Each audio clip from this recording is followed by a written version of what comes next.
J'ai l'immense plaisir, en tant qualité de directeur de la retraite, de vous accueillir dans nos locaux, cette belle salle à Toulon, même s'il nous reste encore plein de choses à faire, à refaire dans cette salle, mais elle est toujours aussi sympathique au niveau de l'accueil. Un plaisir partagé à différents niveaux, un plaisir de pouvoir réaliser des choses avec, même si on est très petit dans cette organisation, mais réaliser quelque chose avec nos amis, et ça c'est une belle chose qu'on a un plaisir de pouvoir faire ensemble. Et ça, on a un grand plaisir.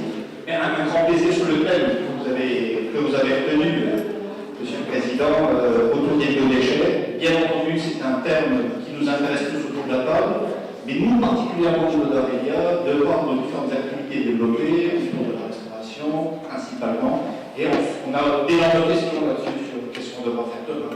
Et je pense qu'il y a beaucoup de monde autour de la table qui se disent certainement plein de choses à faire, et c'est très bien qu'on puisse y réfléchir ensemble. Donc, merci d'être venu pour cette conférence et merci Christian.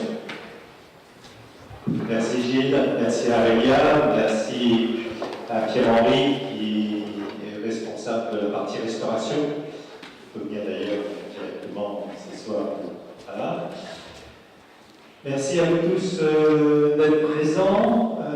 Merci aussi à ceux qui n'ont pas pu venir parce que les agendas sont très chargés et qui nous ont transmis leurs excuses et qui suivent de toute façon deux projets. Merci à l'équipe de Réciprocité qui est aussi dans la salle. Je vois qui est partie prenante dans le projet, bien entendu. Merci à Jacques Parent qui a mené cette étude, je dirais, avec brio. Qui nous a permis aussi d'organiser cette conférence aujourd'hui.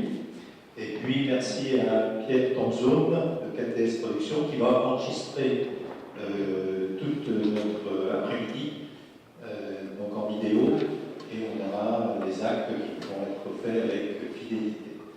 Merci aussi, je n'ai pas retenu le nom de notre photographe qui est en train de mitrailler et qui va vous mitrailler tout au long. Voilà.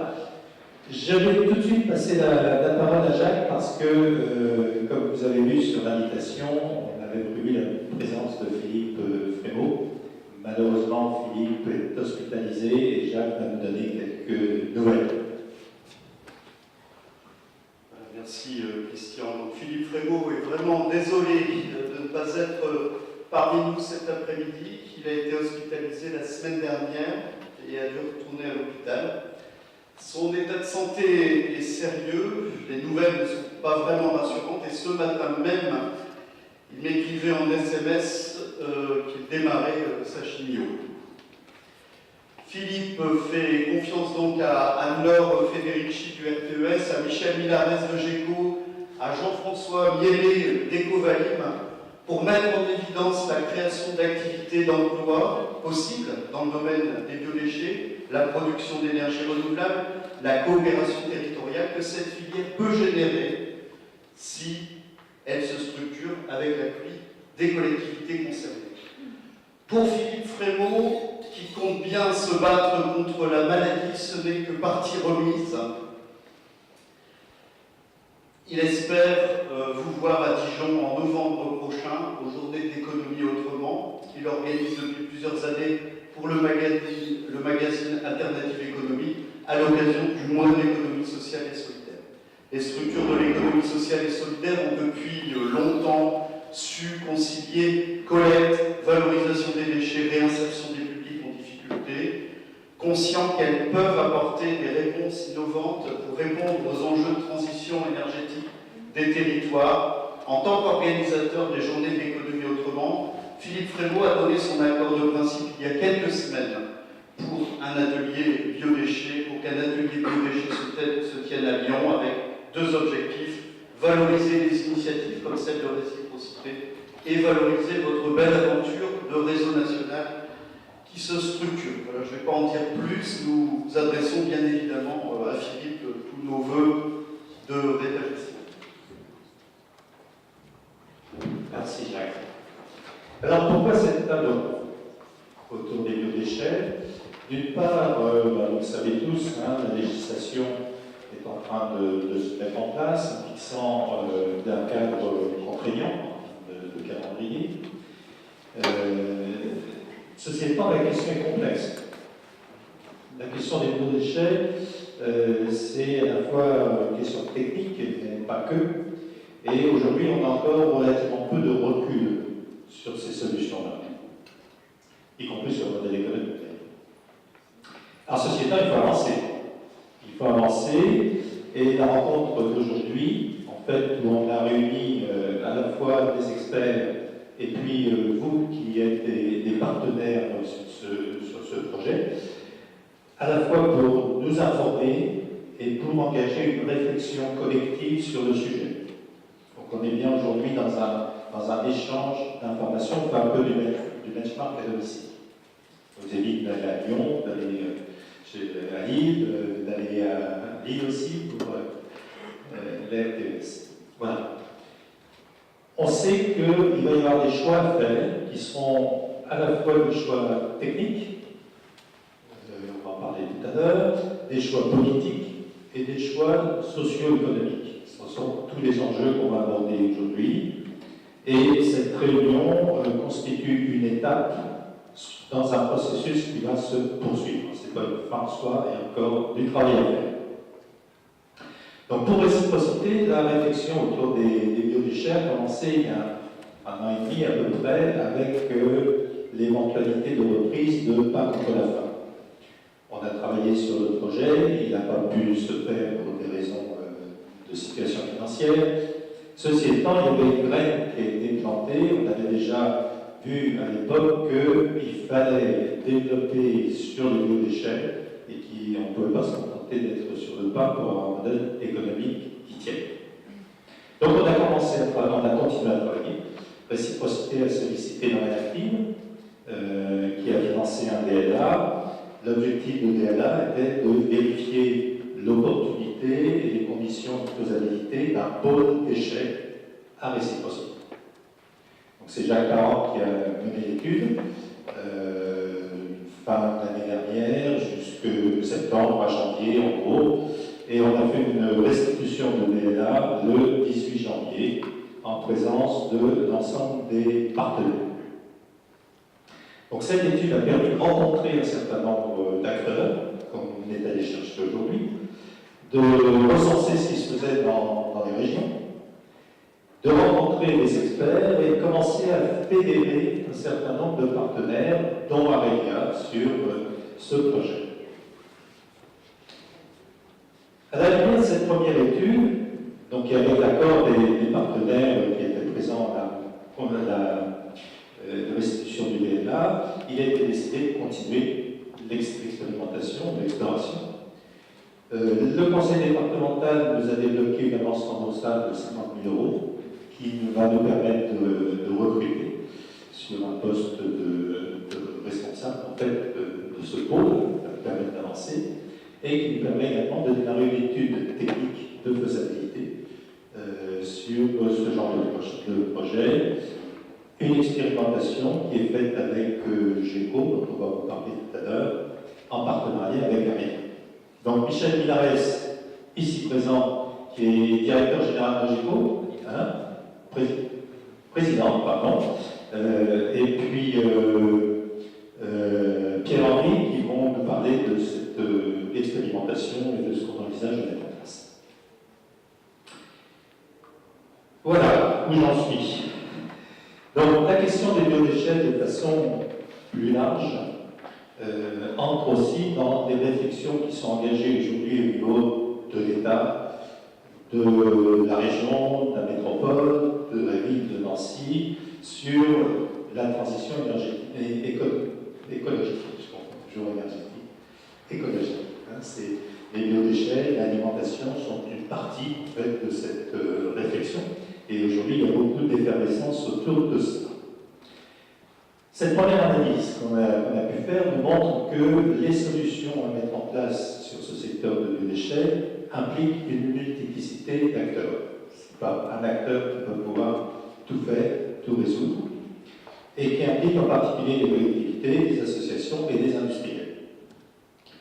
Alors, c'est une formidable opportunité qui se présente à nous sur un territoire pour développer des solutions collaboratives d'intérêt à la fois économique, social et sociétal.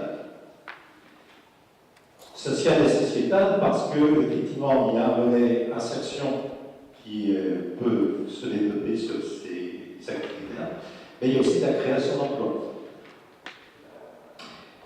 On a autour de la table Anne-Laure Fédérici, qui est la directrice du RTES, le réseau des territoires pour une économie solidaire, et qui va nous apporter son éclairage sur ce côté projet de territoire, collaboration entre les collectivités, associations et monde de l'entreprise. Alors, quand on dit projet collaboratif, il y a des questions de fiabilité qui se posent. Il faut que ça fonctionne et que ça fonctionne dans la durée. Il y a des questions de structuration et des questions de gouvernance. Élise Marcandella, qui est chercheuse et maître de conférence à l'Université de Rennes, au CEREFIGE, que nous avons invité, qui a travaillé en particulier à Épinal sur la mise en œuvre d'un pôle territorial de compétences, des coopérations économiques, qui s'appelle Écoter, et donc elle va pouvoir nous parler, elle va pouvoir nous dire comment on met en place, comment on construit un projet collaboratif avec les différents acteurs sur un territoire. Voilà, la région Grand Est n'a pas pu être là aujourd'hui. Je crois qu'il y a personne qui a pu se disponibiliser.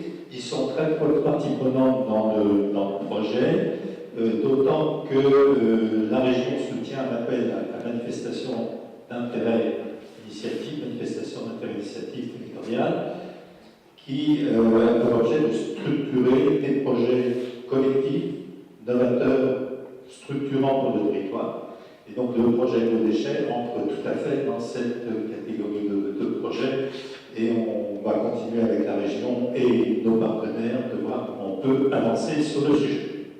Voilà, le cadre étant posé, je vais maintenant laisser la parole à nos intervenants. Je ne vais pas présenter Jean-François Minet, je sais pas pareil. Donc Jean-François, que j'ai eu l'occasion de rencontrer à Lyon, en fait, qui a créé une activité autour du conditionnement des déchets, des activités industrielles. Et moi, j'ai vraiment découvert qu'il y avait une vraie filière sur les biodéchets. Je n'imaginais absolument pas, donc il va nous parler de ça. Donc le côté technique va également être présent. Les intervenants sont là pour vous. On ne va pas être dans un monologue. Posez toutes vos questions, intervenez quand vous voulez. On est dans un schéma informel. On est là pour vraiment s'informer et pas écouter la bonne parole en tant que consommateur simplement. Il faut qu'on les asticote un petit peu. Voilà, je vais déjà laisser la parole à Michel pour qu'il nous pose le cadre réglementaire et les enjeux de cette question des biodéchets. Donc alors, déjà pour présenter le contexte des biodéchets. Alors qu'est-ce qu'un biodéchet? Selon la réglementation, donc c'est un déchet non dangereux biodégradable de jardin ou de parc, ou un déchet non dangereux alimentaire issu de la cuisine, notamment les ménages, les restaurants, les traiteurs, ou toute opération de transformation, et également donc, des déchets de production des denrées alimentaires. Donc, et on considère que c'est un biodéchet si ça contient plus de 50% des matières qui sont adaptées au reçu. Alors du coup, qu'est-ce que ça représente? Donc on a bien la partie parc et jardin où vous allez avoir les feuilles, les tontes, etc. Puis toute la partie de déchets de l'alimentation, donc les restes de repas, les fruits et légumes, les coquilles d'œufs, le marc de café, les restes de pain, et les produits d'emballage périmés. Donc les produits qui sont emballés mais qui arrivent à la date de péremption et que du coup on doit vraiment jeter parce qu'ils sont plus rentables. Alors des obligations réglementaires depuis 2012 et avec un seuil qui a été fixé pour les producteurs de biodéchets, donc les établissements qui produisent des biodéchets. Lorsqu'ils produisent maintenant plus de 10 tonnes par an, doivent effectuer un tri sélectif de ces biodéchets et réaliser une valorisation organique, faire réaliser une valorisation organique des biodéchets. Donc, ça peut être donc, avec l'objectif d'avoir un trait à la source et de permettre une valorisation qui permette le retour au sol et de réduire les émissions de gaz à effet de serre. Alors pour l'instant, les ménages ne sont pas concernés par cette obligation, même s'il y a des expériences qui se mettent en place dans différentes régions pour déjà faire du tri sélectif de biodéchets. Pour le moment, ce n'est pas encore généralisé.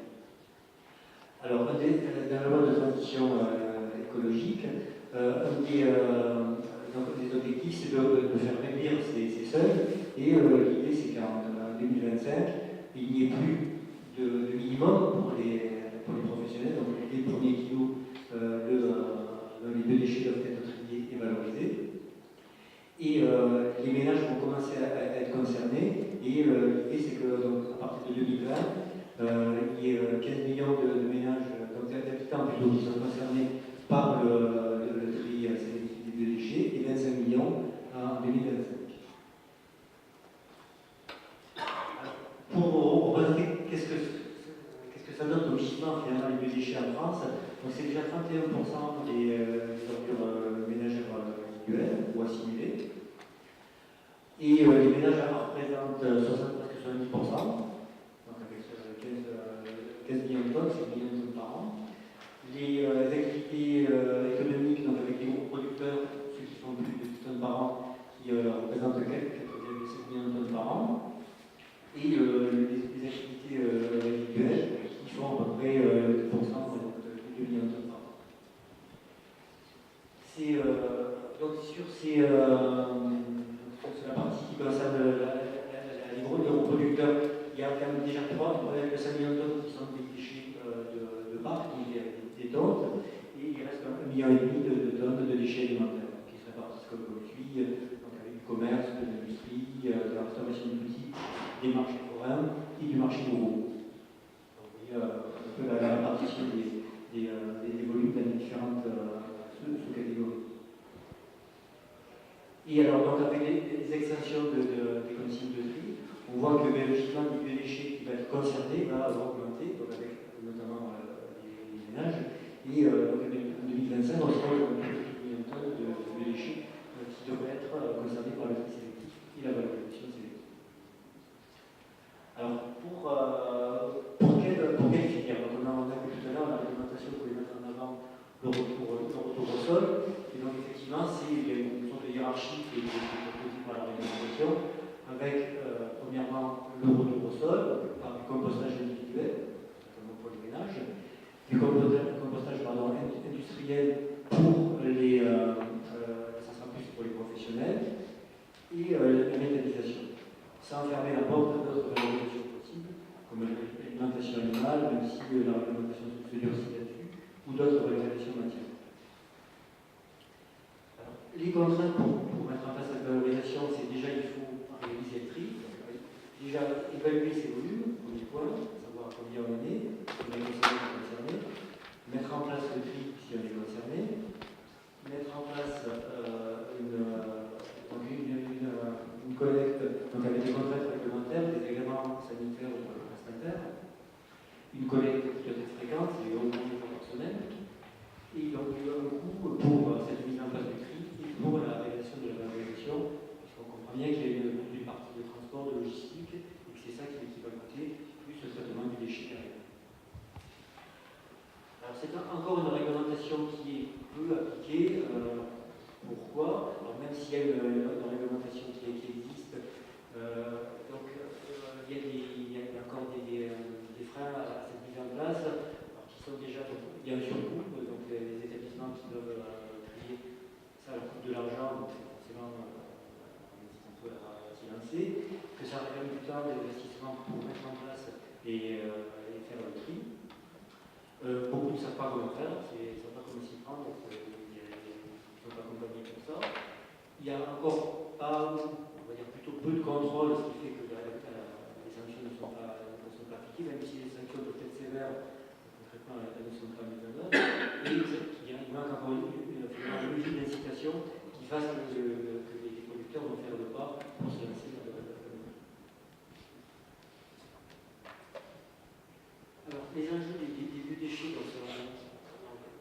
Ariana, donc on voit bien que la réglementation a du mal à se mettre en route, mais il y a vraiment quelque chose qui est des enjeux qui sont liés à ces biodéchets. Donc c'est déjà de lutter contre le gaspillage alimentaire, parce que représente d'un point de vue économique, si on prend toute la filière, depuis la production jusqu'à la consommation, des 10 millions de tonnes par an et plus d'une dizaine de milliards d'euros, 7 milliards d'euros en France.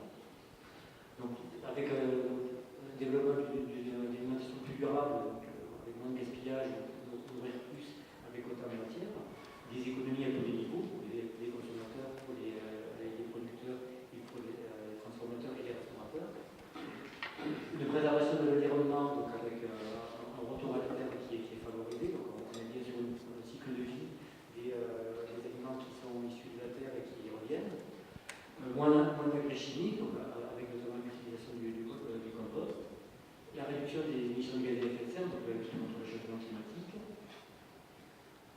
Ensuite, une réduction de la dépendance aux énergies fossiles, puisque donc, parmi les filières, on a bien cette filière de méthanisation qui permet de produire du biogaz, qui peut être utilisé pour produire de l'électricité, du chauffage ou pour faire rouler des véhicules au biogaz. Économiser de l'énergie, puisque bon, à l'heure actuelle, beaucoup de déchets, du biodéchet sont en incinération. Donc du coup, avant de pouvoir récupérer l'énergie, il faut déjà évaporer les gaz de l'eau pour conditionner les aliments. Sans oublier tous les déchets qui peuvent être enfouis, qui du coup sont perdus, ne reviennent même pas vraiment à la terre. Et ensuite, le dernier enjeu, c'est la création d'un pôle local, parce que c'est des filières de collecte de valorisation, mais aussi par tout le travail de sensibilisation pour la mise en place. Et donc, alors, on voit l'ESS, les entreprises de l'ESS ont vraiment un rôle à jouer là-dedans. C'est que, donc, historiquement, les entreprises d'économie sociale et solidaire ont joué des rôles moteurs et souvent précurseurs dans la mise en place de filières de valorisation de déchets. On se souvient bien des filières de textiles, des déchets électroniques, où ce sont les structures de l'ESS qui se sont lancées dans cette mise en place alors que les filières n'étaient pas encore rentables. C'est aussi leur capacité à agir à la fois sur les trois volets de l'environnement, de l'économique et du social, et en travaillant dans la profit de l'intérêt public, et aussi le rôle de l'influence territoriale et de la logique de collaboration. Voilà, je vous remercie.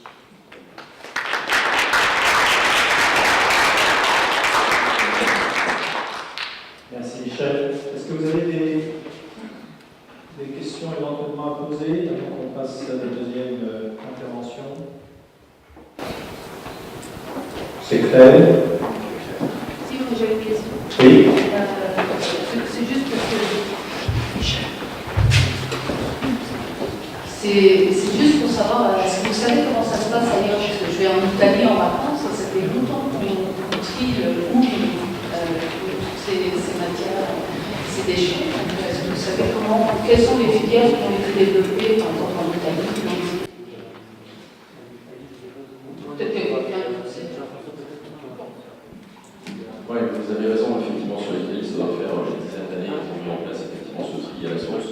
D'ailleurs, dans les ménages en Italie, il doit y avoir 5 ou 6 bacs de collecte, puisqu'effectivement, ils sont déjà très en avance par rapport à d'autres pays ou d'autres obligations réglementaires là-dessus. Et donc, ils ont depuis longtemps, effectivement, préconisé ce système de retour à la terre avec toutes les filières existantes, que ce soit sur la méthanisation ou sur le compost. Donc, effectivement, il y a des choses qui existent dans d'autres pays d'Europe et qui sont déjà plutôt abouties.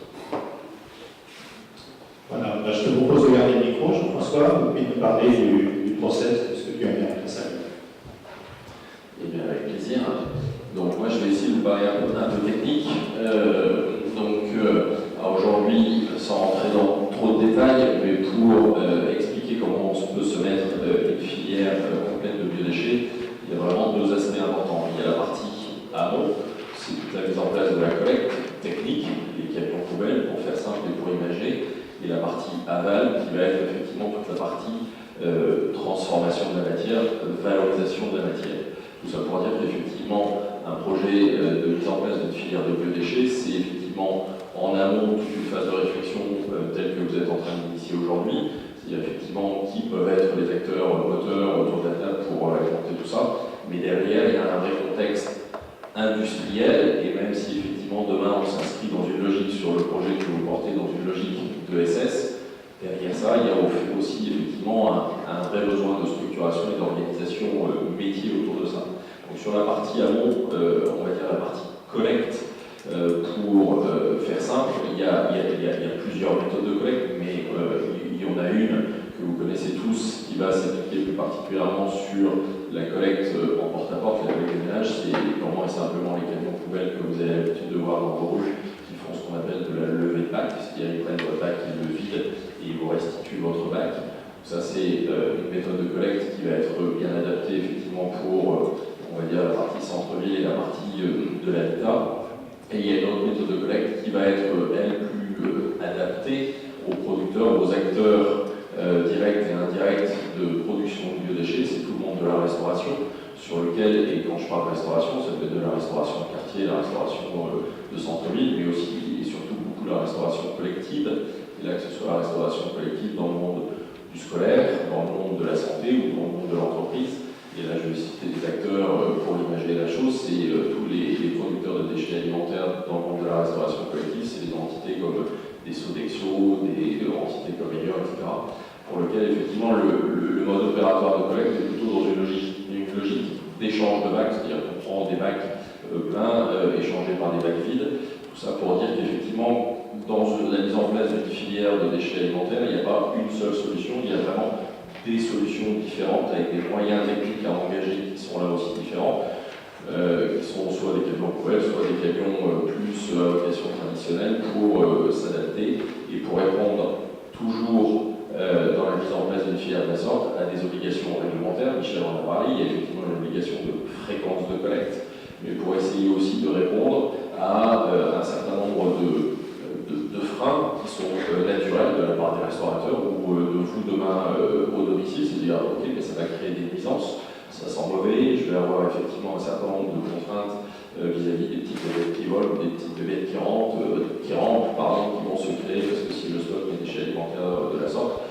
Donc il y a effectivement là-dessus une vraie praticité de métier à mettre en œuvre, tant sur les moyens déployés, les moyens de collecte, les types de bacs, mais aussi les moyens de collecte pour essayer d'enlier ou d'éviter au maximum effectivement toute cette problématique, tous ces levées de freins naturels qui peuvent intervenir. Donc ça c'est sur la partie amont, une véritable organisation, une véritable compétence métier. Je crois qu'on a des amis de Veolia qui sont dans la salle, qui ne me contrediront pas là-dessus sur la complexité que peut être la mise en place effectivement d'une collecte spécifique sur les déchets alimentaires par rapport à tous les a priori qu'on peut avoir. Et la deuxième partie, la partie plus aval, c'est la partie effectivement transformation ou valorisation de la matière. Et là, pour le coup, on est encore dans des modes industriels. Michel a parlé tout à l'heure du compostage que l'on peut faire au fond du jardin. Donc là, on est effectivement sur ce qu'on appelle du compost. Imaginez que ça peut effectivement avoir une vocation, mais vu les enjeux et les volumes que l'on produit de déchets alimentaires aujourd'hui sur nos territoires, il faut qu'on s'inscrive dans des modes industriels un peu plus structurants, ne serait-ce qu'en regard des volumes. Tout ça pour dire qu'aujourd'hui, il n'y a pas une solution de traitement des déchets alimentaires. On parle de la méthanisation. La méthanisation n'est pas la solution, c'est une des solutions. C'est-à-dire que derrière, pour la valorisation des déchets alimentaires, si je d'en citer un certain nombre, vous avez effectivement, et sans hiérarchisation, il y a la méthanisation, il y a le compostage industriel, vous avez dans certains cas du lombricompostage qui peut amener du sens sur certaines typologies de produits, sur certains territoires. Vous avez des systèmes de pré-traitement in situ, c'est-à-dire qu'il y a des systèmes de déshydratation des déchets alimentaires qui existent aussi dans certains cas, c'est-à-dire qu'on essaye de mettre en place des machines chez le producteur de déchets pour aller directement sur la transformation de ces matières pour essayer d'éviter la phase de collecte ou de pré-collecte de ces déchets. Bref, tout ça pour dire qu'aujourd'hui, sur la partie de valorisation des déchets alimentaires, il n'y a pas une solution, il y a des solutions. Et tout ça est un point important dans ce projet que vous êtes en train de lancer, c'est effectivement, certes, de mettre les acteurs autour de la table, certes, de pouvoir codifier ou quantifier l'impact social, sociétal, humain qui s'y rattache, mais tout ça dépendra effectivement des choix et des positions qui seront prises par les territoires par les élus qui initieront ce projet pour dire ok, quel est le mode opératoire qui va amener le plus de sens pour notre territoire, nous, de Nancy ou du Grand Est, je ne sais pas quel est le bon terme consacré, pour effectivement savoir si c'est un territoire qui a besoin de produire une manière la moins impactante possible pour apporter, pour réamender les sols et donc pour produire de l'organique ou de la matière organique propre pour le monde paysan, ou est-ce que vous êtes plus dans une problématique de besoin énergétique et d'être dans une méthanisation de production énergétique, que ce soit du gaz ou que ce soit de l'électricité.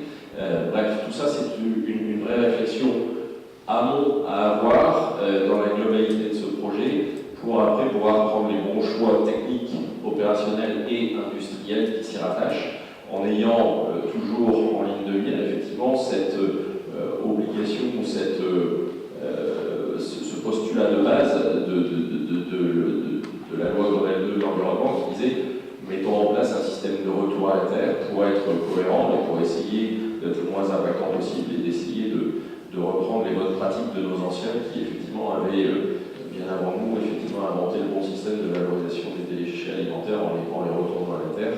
Donc c'est tout ça qui se cache derrière, donc en s'inscrivant dans des termes à la mode, mais qui veulent dire la même chose, la territorialité, c'est-à-dire effectivement d'avoir une logique de circuit court, d'une collecte locale, d'un pré-traitement local, avec de la main-d'œuvre locale et une valorisation locale. Et tout ça s'inscrit dans un projet global qui doit être maîtrisé dans son début pour effectivement y apporter du sens, pour s'inscrire après derrière dans une logique d'économie circulaire, ça aussi c'est des termes consacrés, qui sont galvaudés dans certains cas, mais qui peuvent apporter du sens et qui peuvent derrière, comme le disait le président, effectivement, véritablement générer de l'emploi local et de l'emploi durable, avec des mises en avant, dans certains cas, de phases de R&D ou de choses un peu innovantes. Le président nous a demandé de mettre un exemple appliqué pour démontrer effectivement ce qui peut se faire. Là au fond de la salle, vous pourrez voir tout à l'heure au moment du petit pot de l'amitié. Donc vous pourrez voir effectivement ce que l'on peut faire avec des déchets alimentaires aujourd'hui. Alors c'est un exemple certes anecdotique, mais on s'est nous organisé pour collecter de manière dissociée le marc de café, qui est évidemment concerné dans cette famille des déchets alimentaires. Il peut aller et il doit aller dans la poubelle de tri sélectif des déchets alimentaires, mais nous on se fait à le collecter de manière dissociée, parce qu'on s'est aperçu qu'avec un peu de recherche et développement, on peut faire plein de choses avec le marc de café. Donc je reviens encore sur le bon sens paysan. On peut amender les sols, bien évidemment, on peut bien mettre le marc de café au pied des rosiers.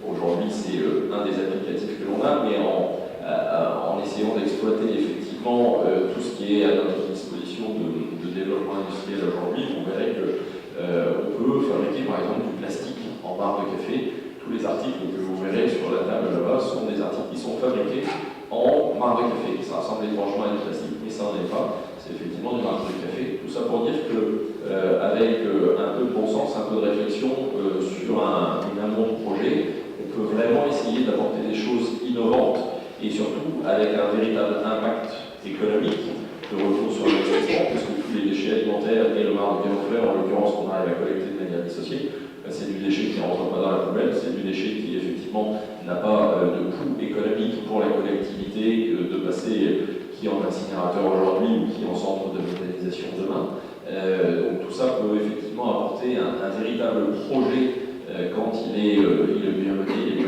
bien réfléchi dès son début. Et des exemples comme ça, dans le monde des filières de déchets alimentaires, il y en a un certain nombre.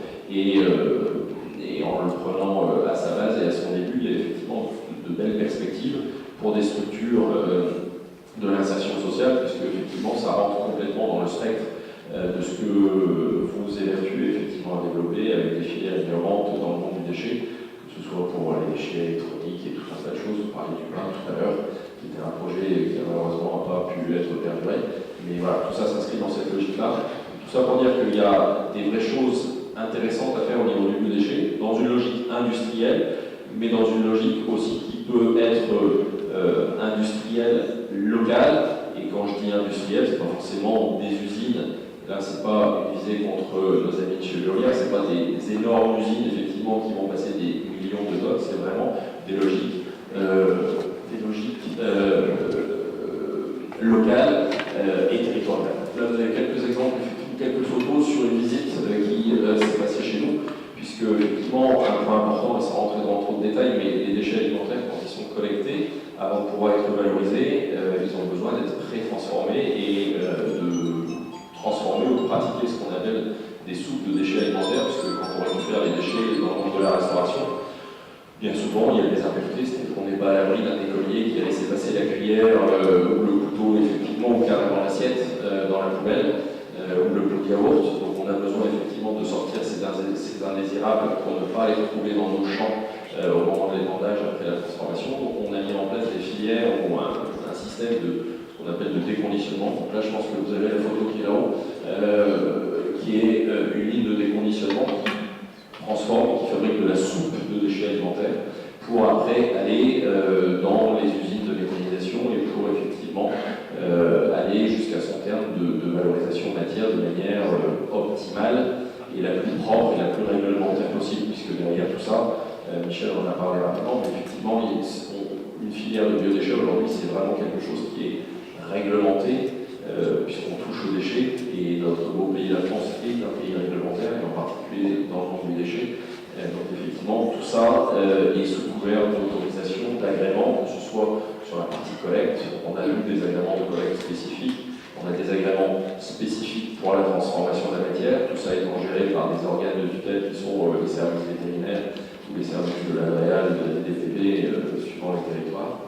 Donc là aussi, une vraie démarche industrielle dans l'obtention de ces agréments, mais on ne fait pas tout et n'importe quoi dans la mise en place d'une filière de déchets alimentaires aujourd'hui en France ou sur n'importe quel territoire. Donc ce conditionnement qui permet de trier les indésirables, est-ce qu'il a aussi un avantage en termes de rendement de méthanisation derrière? Très clairement, c'est l'objectif affiché, c'est-à-dire que quand on s'inscrit dans une filière de méthanisation, l'objectif c'est d'être le plus productif en énergie verte ou en production d'énergie verte. Donc effectivement, c'est et d'enlever les indésirables, la petite cuillère dont je parlais tout à l'heure, mais c'est effectivement de pouvoir faire un pré-mélange de tous les déchets de manière optimale pour avoir ce qu'on appelle la meilleure puissance méthanogène, le meilleur rapport méthanogène, c'est-à-dire de pouvoir produire le plus de gaz possible avec le moins de matière ou avec une matière la plus homogène. Puisque pour ceux qui ne connaissent pas une unité de méthanisation, c'est quoi? C'est grosso modo, c'est une grosse cocotte minute dans laquelle vous allez mettre tous les déchets alimentaires et vous allez mettre le feu sous cette cocotte minute pour essayer de les maintenir à température et de les faire pourrir le plus vite possible ou de manière maîtrisée pour produire le maximum de dégagement de mauvaises odeurs que vous avez dans votre poubelle aujourd'hui. Mais ces mauvaises odeurs, pour nous, elles ont un vrai intérêt parce qu'effectivement, c'est du gaz, c'est du CH4, c'est du méthane, appelez ça comme vous voulez. On ne va pas rentrer dans trop d'approches techniques, mais c'est le fait de pouvoir inerter et rendre productif en termes de gaz de manière optimale pour avoir le plus de production de gaz ou d'énergie, si on fait de l'électricité derrière, et d'avoir le meilleur rendement de produits agronomiques derrière pour aller sur les plans d'épandage, puisque l'objectif final, c'est ou de la production d'énergie verte ou de la production de produits de retour à la terre. Et donc pour aller à l'épandage et avoir un produit qui peut être épandu dans le monde agricole, mais qui peut être épandu avec une qualité agronomique, c'est-à-dire qu'il est encore de qualité nutritive pour la terre ou pour les plantes ou pour quel que soit le programme d'application. Tu as parlé des marques de café. Il y a aussi un volet qui est extrêmement intéressant, c'est le côté pédagogique. On voit bien qu'aller sur la filière biodéchets, c'est changer les comportements. On est dans la dynamique de la transition écologique. Changer les comportements, ça se fait pas en claquant des doigts, ça s'accompagne, il y a de la médiation qu'on peut mettre en place.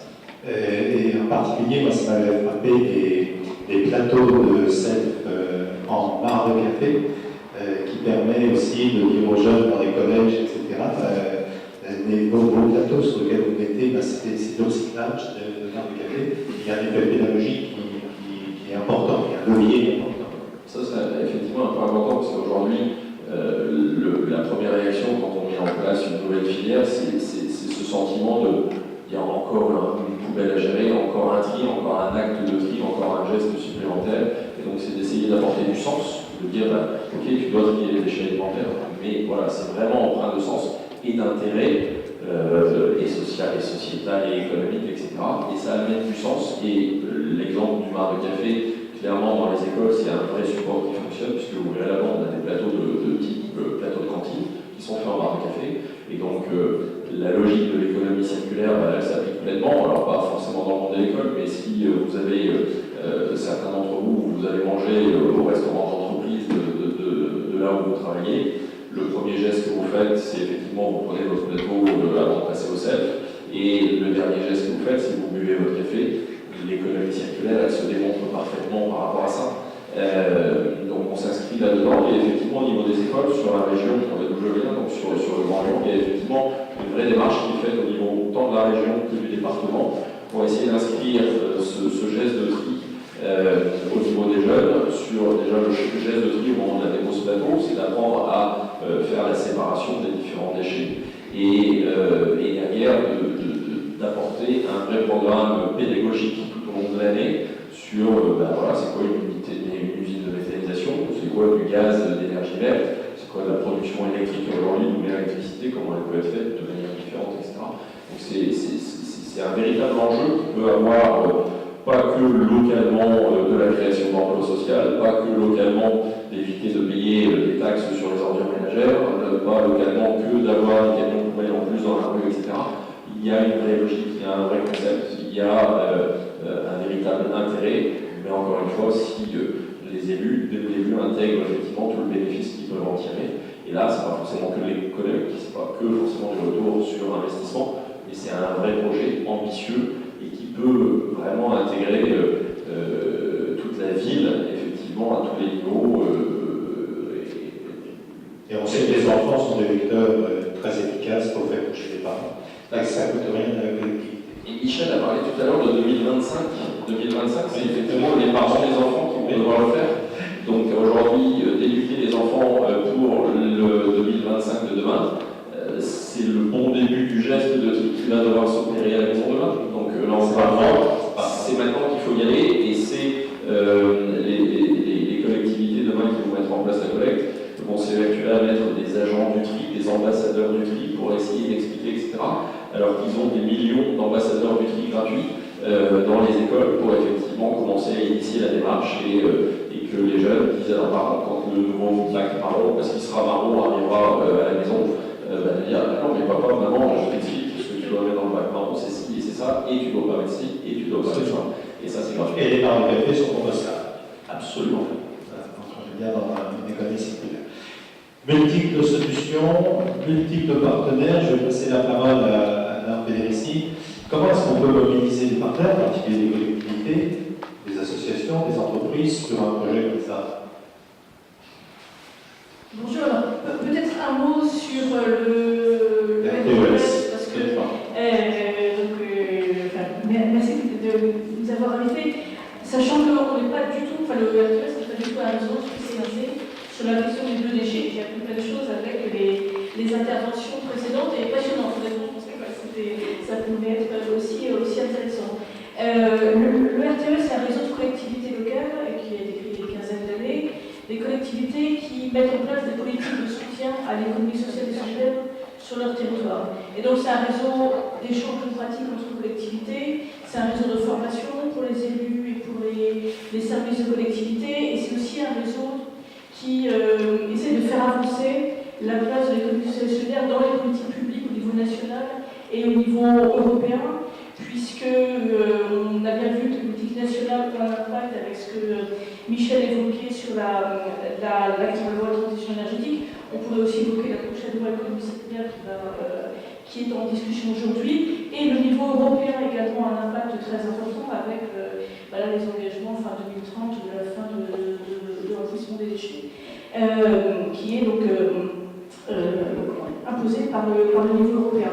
Donc RTES, un réseau de collectivités locales qui travaille sur un certain nombre de sujets. On a organisé, c'est un réseau le siège de Lille, qui rassemble plus de 130 collectivités locales, et en région, la région Grand Est, le département de Meurthe-et-Moselle sont par exemple adhérents au réseau, parce que le réseau est basé sur la conviction que l'économie sociale et solidaire peut concerner tous les niveaux de collectivités locales, parce que ça croise toutes les compétences des collectivités. Et on en a eu des bons exemples ici avec les compétences de l'éducation des enfants, par exemple, enfin, qui peut concerner aussi bien les villes avec l'école primaire que les départements qui peuvent aussi impliquer les collèges, que les régions et les lycées. Donc, rien que sur cet exemple, on voit bien que tous les niveaux de collectivités peuvent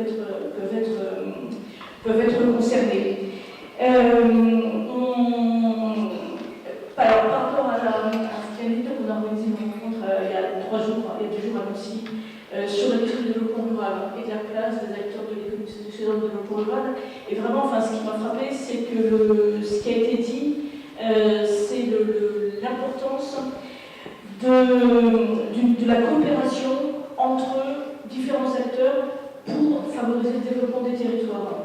En particulier des territoires les plus fragiles, comme en quartier de la ville ou en milieu rural, mais cette nécessaire coopération entre les acteurs, entre acteurs associatifs, entre collectivités locales, entreprises, mais aussi universités, on vient d'en discuter autour de la question des pôles territoriaux de coopération économique. Donc, et on a une illustration par un géographe qui expliquait avec vraiment des schémas d'appui sur les coopérations qui peuvent favoriser le développement du territoire. Donc cette coopération est nécessaire, mais elle n'est pas du tout évidente.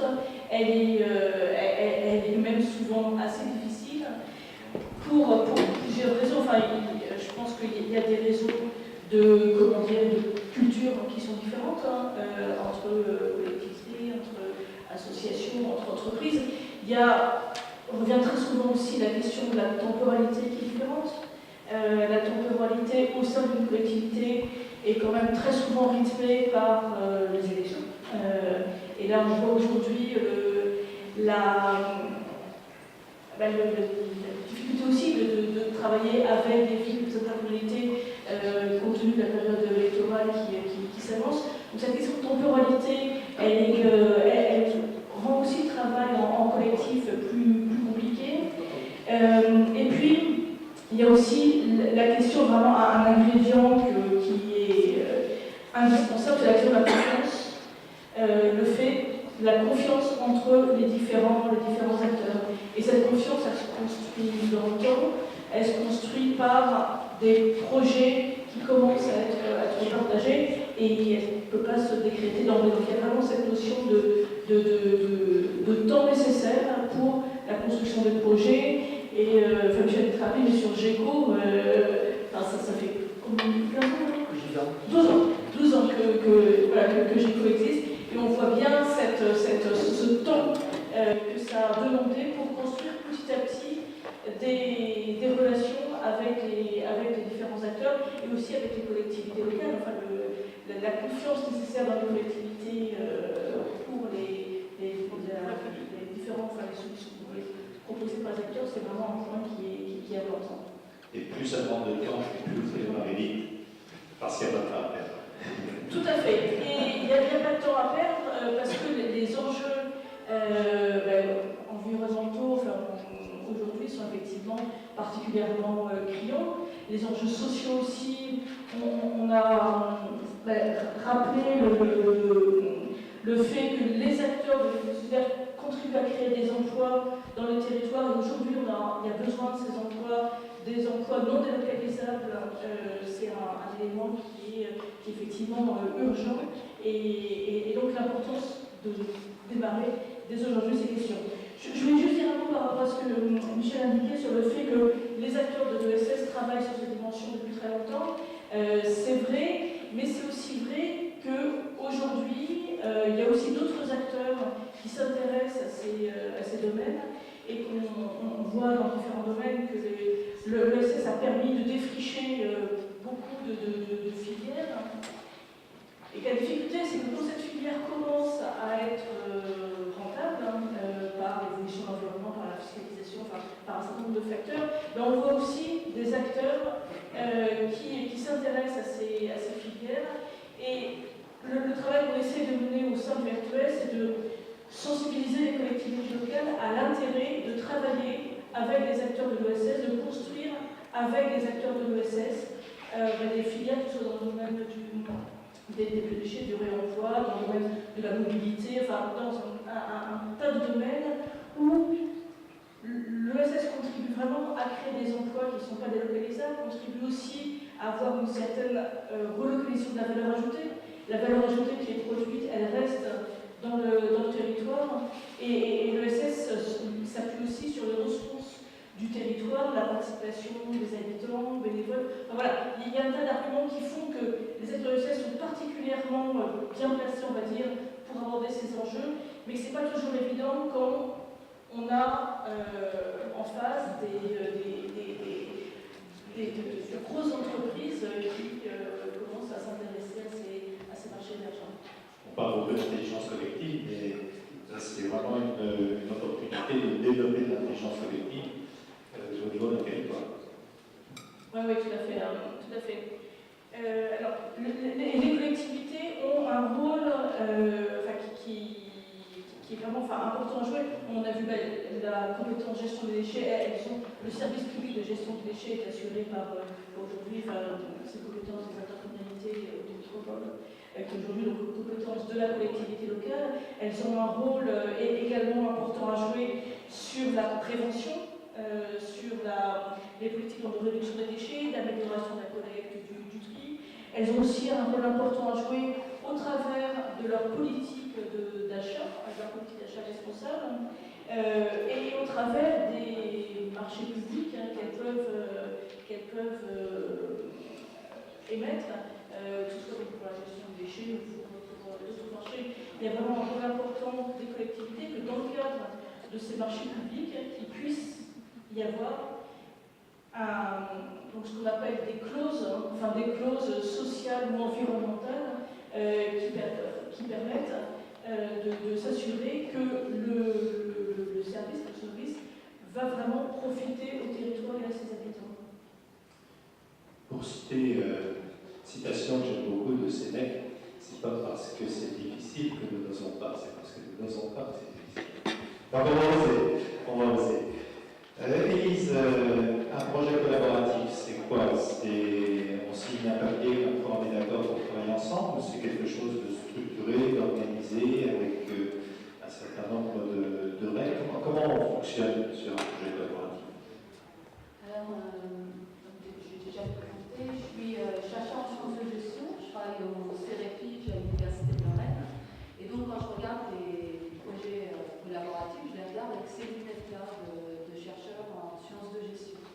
Donc quand j'entends parler d'une filière de gestion des biodéchets qui pourrait démarrer sur un territoire, je me dis, ben, tiens, on est face à un projet innovant collaboratif, et puisque c'est d'intérêt général, et puis qu'on parle de circuits courts, etc., c'est ancré dans un territoire. Donc moi, j'appelle ça un projet innovant collaboratif territorial. Qu'est-ce qu'il y a d'important dans ces mots-là, dans la façon de dénommer ça, c'est le terme innovant. Innovant, ça va faire penser au fait qu'on ne sait pas faire, c'est nouveau.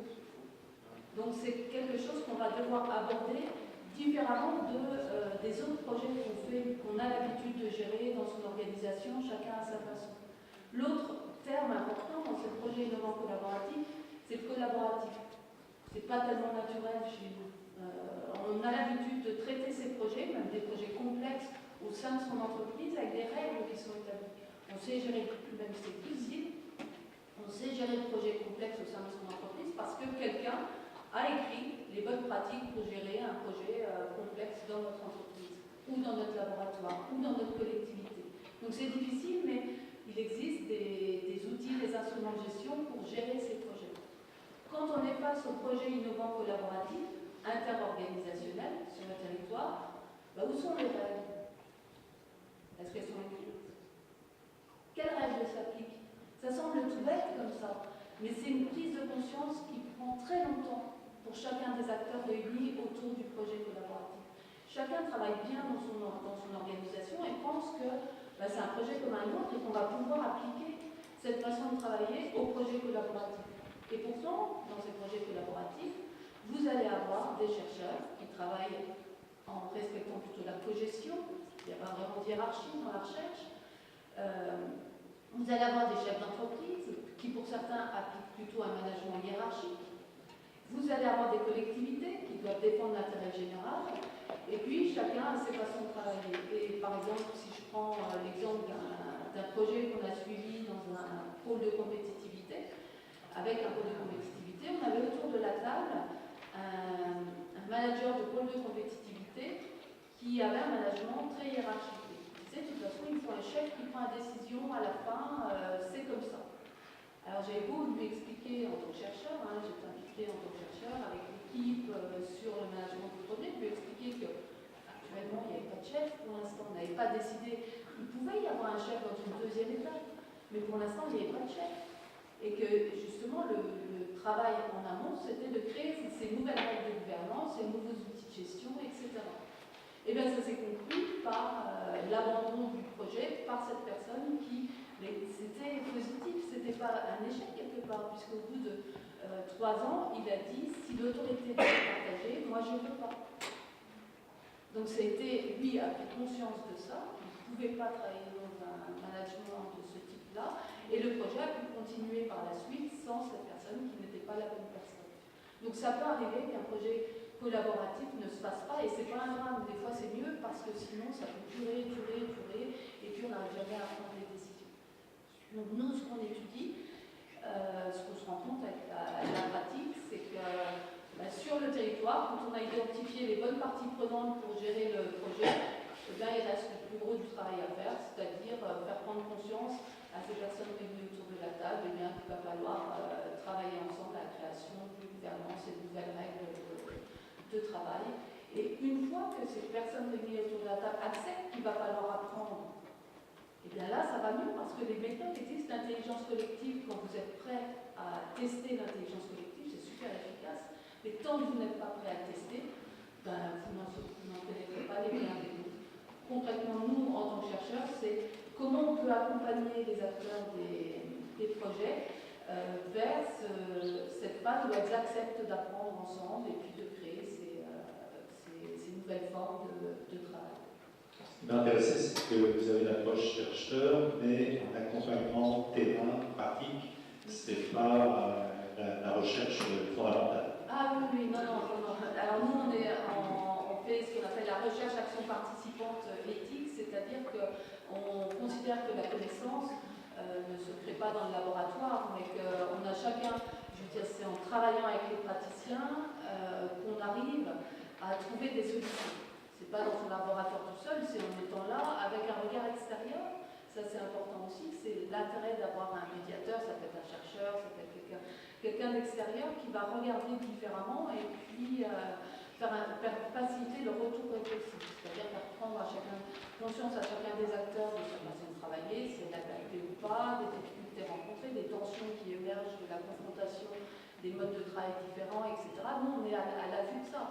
On regarde ça, c'est ça qui nous intéresse, qu'on va essayer de mettre en avant, de présenter aux différents acteurs pour qu'ils s'en emparent et qui trouvent les moyens de dépasser ces tensions. Parce qu'il y a des auteurs qui disent que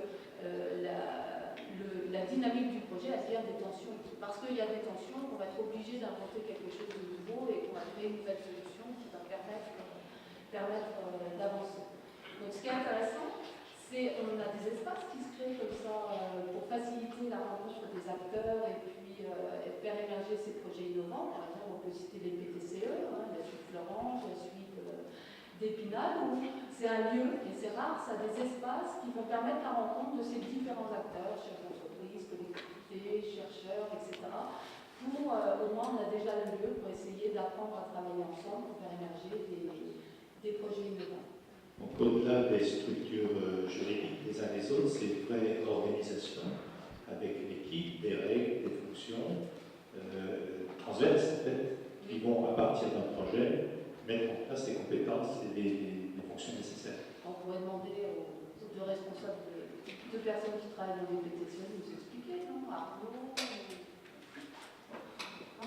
participatif. Ça, c'est une bonne idée.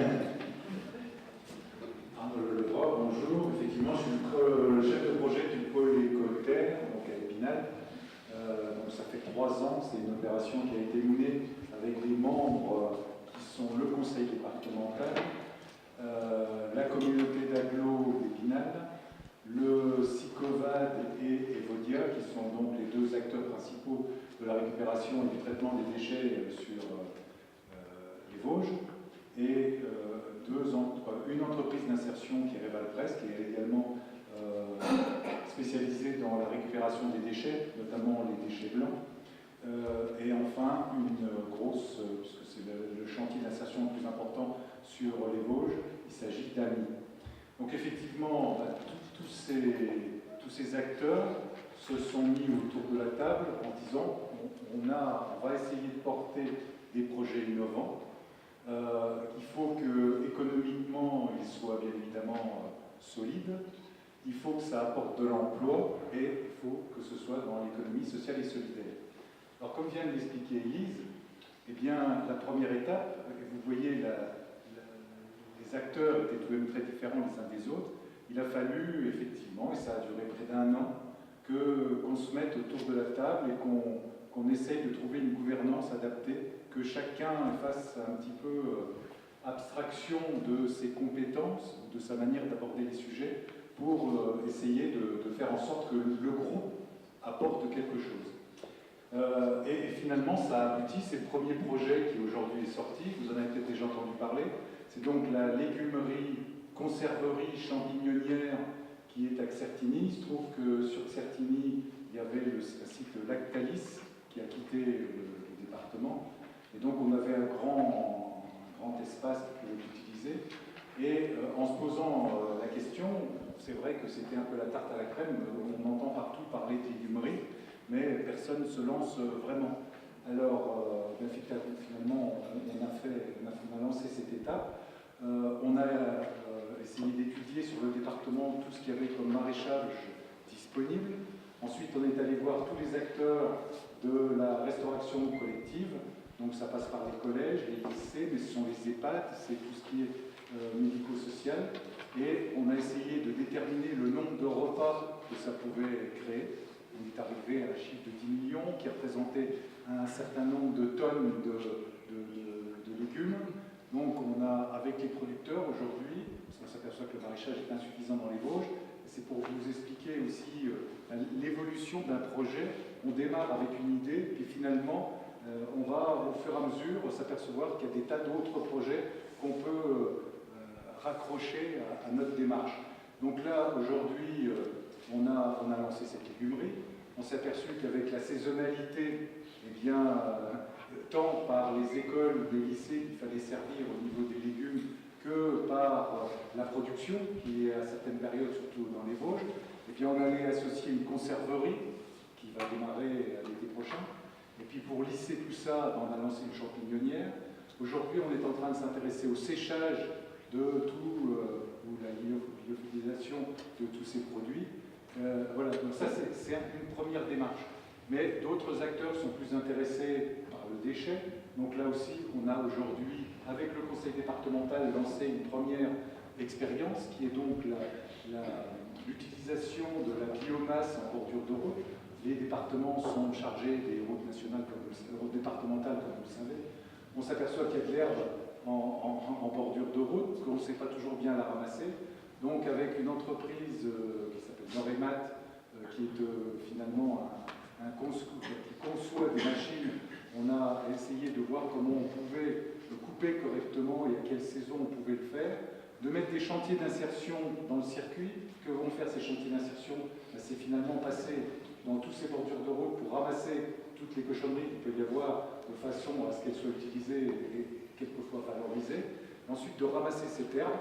Et aujourd'hui, c'est la méthanisation qui semble être la meilleure issue, puisqu'on s'est rendu compte que il y a des études qui ont été faites là-dessus aussi, que l'herbe, quand elle est prélevée à un bon moment, c'est-à-dire pas tout au début après l'hiver, mais quand on arrive quelques semaines après qu'elle s'est démarrée, eh bien, il y a la possibilité d'utiliser et il reste très peu d'hydrocarbures dedans. Donc elle a une très bonne valeur et elle peut être utilisée assez facilement. Bon, je pourrais continuer longuement, mais je vais laisser la parole parce qu'on a plein d'autres projets en cours. Merci de ce témoignage. Et on verrait bien une petite filière de déchets se développer par la côte. C'est commencé. Voilà, oui, très bon. Et puis peut-être vous voulez parler de... Eh ben, je peux effectivement parler un petit peu de Florange. Alors, moi je suis Quentin Hélinger, donc je représente la société Valoprest, donc basée à Florange, sur le territoire du Val de Fench. Donc effectivement, nous avons au sein de la société Valo une association qui s'appelle FE2I, qui est subventionnée par l'ADEME, pour mettre en synergie les acteurs du territoire de la vallée. Pour nous, c'est vrai que c'est beaucoup sur la partie du déchet, notamment, donc c'est ma collègue, Madame Sireden, qui est chef de projet, qui s'occupe exclusivement de ça, pour mettre en synergie les entreprises du territoire, notamment sur divers projets, pour que les déchets des uns deviennent les matières premières des autres. Donc voilà, il y a tout un travail déjà, premièrement, de sensibilisation, tout un travail voilà, de fond, aller chercher des entreprises partenaires pour les faire adhérer aux projets, aux idées. Donc voilà, on caractérise les matières des uns, les besoins des autres, on recense. Donc ça, c'est premièrement un projet. En parallèle, on en a d'autres qui vont... la mutualisation, par exemple, de flottes de véhicules, puisqu'on s'aperçoit que voilà, il y a beaucoup de véhicules qui sont inutilisés au sein des entreprises, ou de la mutualisation des parkings aussi, parce que comment dire, les espaces se réduisent de plus en plus et les espaces inutilisés, voilà, on se rend compte qu'il y a beaucoup d'espaces inutilisés. Comment on peut mettre en relation les uns et les autres pour, de façon intelligente, pouvoir travailler en commun. Donc, je pourrais en citer plusieurs, c'est vrai que ma collègue pourrait mieux vous en parler que moi, mais aussi la restauration collective. Donc là, c'est vrai qu'on est dans les biodéchets, essayer de, voilà, essayer de mettre en relation. Alors nous, effectivement, ça c'est sur la partie valo, donc on a une partie déchets, où on collecte les huiles alimentaires usagées auprès de tous les producteurs, notamment que ce soit les collectivités, les collèges, les lycées, les restaurations, donc professionnelles ou collectives. Nous, on couvre le territoire, on va dire, du Grand Est, un peu moins la partie Alsace, mais tout ce qui est Meuse, Meurthe-et-Moselle, Vosges et Moselle. Donc on a à peu près 1800 points de collecte, où on a deux filières de traitement pour ces huiles alimentaires usagées. Première filière, bon, évidemment la filière des biocarburants. Voilà, après un traitement de ces huiles végétales exclusivement, elles repartent dans le circuit de la filière, dans le circuit des biocarburants après transformation.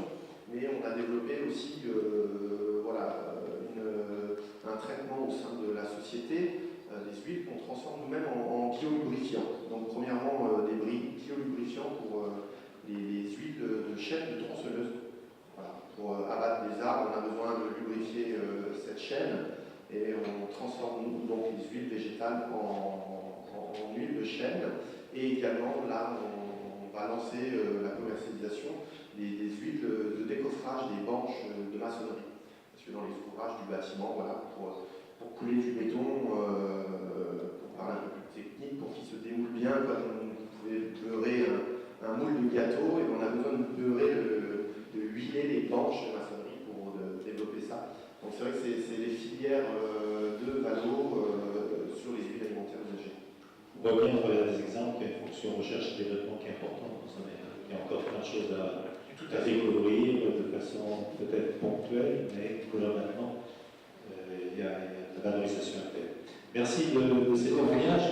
On comprend bien que le projet collaboratif, ça ne se construit pas à partir de grandes idées, mais à partir de projets concrets pour être porteurs de cette coopération. Et je voudrais passer la parole à Najat, qui nous parlera maintenant du projet réciprocité, à proprement parler, et puis de l'étude qui est en train de démarrer avec GECO et Arriva.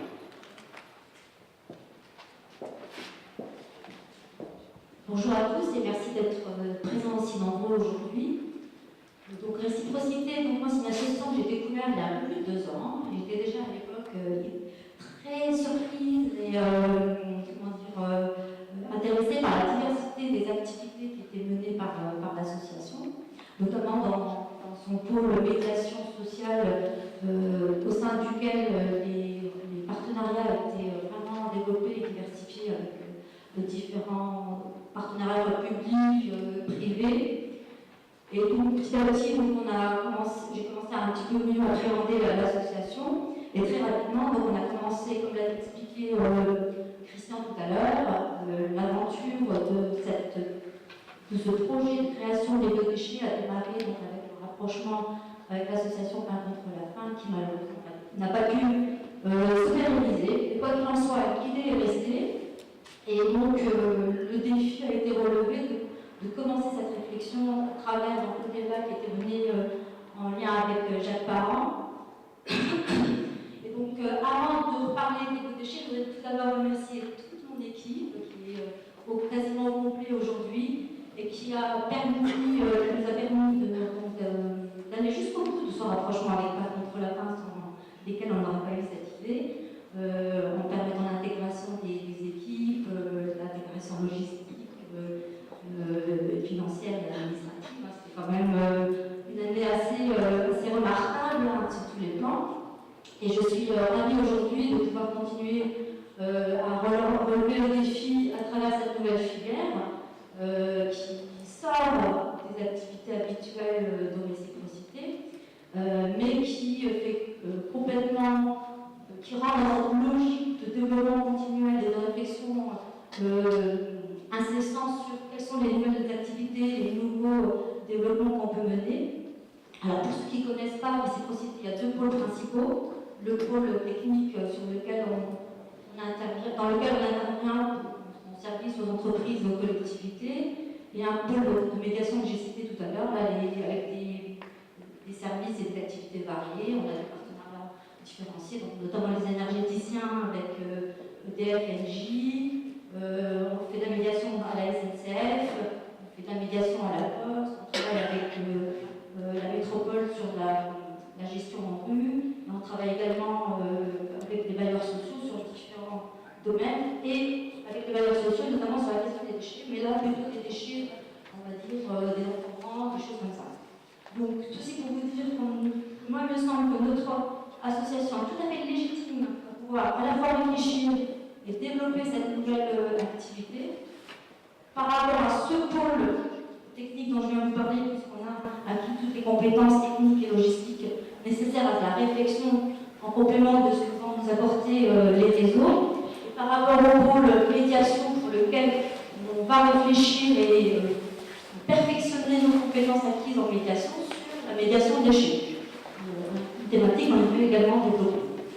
Donc voilà, mais ça, j'ai bien conscience que ça ne va pas être une tâche facile, mais on a deux atouts majeurs, donc une équipe compétente et impliquée dont je viens de vous parler, et aussi un réseau de partenaires qui sont précieux et très bienveillants avec notre association sur le territoire.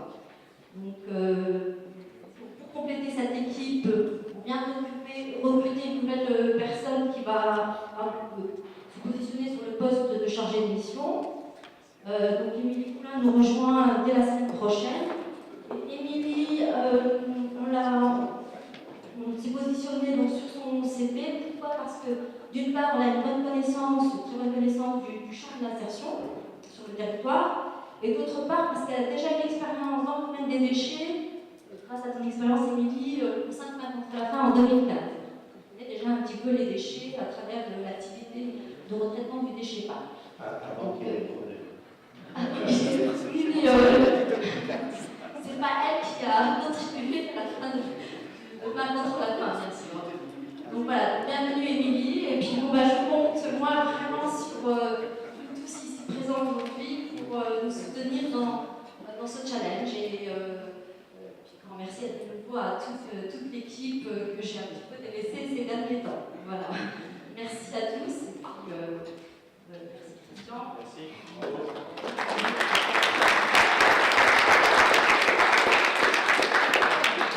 Comme je l'ai dit au début, donc on a eu un financement qui nous a permis de commencer à démarrer avec le département. Bon, on a démarré aussi des études techniques de faisabilité. Michel et Pierre-Henri, si vous pouvez nous en parler. Donc, coopération avec Arelia sur la partie biodéchets de la restauration. Donc, effectivement, donc, avec le soutien de la directe, il y a une étude qui est en train de démarrer donc, en lien avec réciprocité, Arelia, et cette étude est réalisée par GICO et GICO Value sur le territoire du Rhône-Nancy, avec l'objectif d'évaluer eu l'opportunité et la mise en place d'une filière de collecte et de valorisation des biodéchets, une collecte sur le Grand Nancy, une collecte locale, avec pour objectif de pouvoir définir quels sont les moyens nécessaires, techniques, financiers, humains, pour pouvoir mettre une telle filière, d'étudier sa viabilité économique, donc avec quel gisement de biodéchets de la filière devient viable, et auprès de quels acteurs du territoire la collecte pourrait être réalisée et avec qui pourrait être réalisée la valorisation, il faut bien, comme disait Jean-François, prendre en compte l'amont et l'aval, et de voir donc aussi les partenariats qu'on pourrait mettre en place pour, sur le territoire, de permettre à Réciprocité et à Régal de déployer la filière et de mutualiser des moyens, de mettre en place donc, des partenariats territoriaux avec les collectivités, avec d'autres acteurs économiques, d'autres acteurs du territoire. Et en plus, il y a quelques mots de la partie restauration d'Arelia, et ça représente pour vous comme enjeu? Oui, bonjour. Oui, ça représente un enjeu énorme. Donc, juste pour situer un petit peu le pôle restauration d'Arelia, c'est 2 restaurants, un d'une trentaine de couverts sur Tomblaine et puis un de 80 couverts ici à l'atelier. Certains d'entre vous ont peut-être déjeuné tout à l'heure. C'est une cuisine centrale qui fait aujourd'hui 1200 couverts par jour. C'est une entreprise d'insertion qui fait le service traiteur.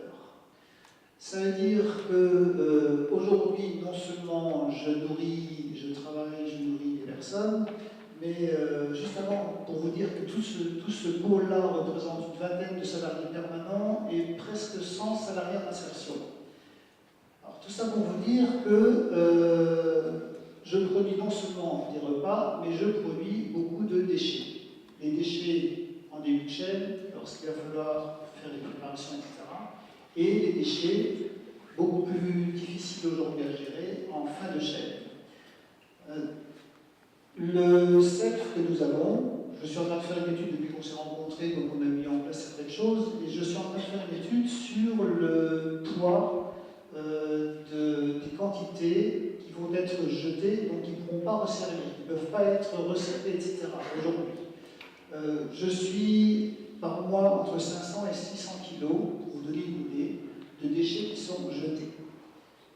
Ça représente, lorsqu'on valorise ça, une certaine somme d'argent qu'on ne peut plus se permettre. On ne pouvait pas. Déjà, mais aujourd'hui, quand on prend la valeur de ça, on ne peut pas se permettre de se dire on continue comme ça, on ne fait rien pour valoriser. Donc on a eu certains échanges, certaines réflexions en se disant ben voilà, ce poids-là, on sait qu'il y a un poids qui est inévitable parce que les retours d'assiette, par exemple, qu'est-ce que vous voulez en faire? Le retour de ce qu'on appelle du chaud, c'est-à-dire les plats qui attendent au chaud quand les personnes passent au self, etc., c'est quelque chose qu'on ne peut pas recycler, qu'on ne peut pas remettre au frigo, ça doit rester au chaud et tout, ça doit être jeté, etc., etc. Il y a plein de choses comme ça. On a donc les CHRS au sein de l'Armélia, on nourrit les personnes, pour le soir, les personnes ont des repas en barquettes en plastique. Ces barquettes en plastique-là ont un coût, etc. C'est jeté également. Donc tout ça, on a une réflexion aujourd'hui.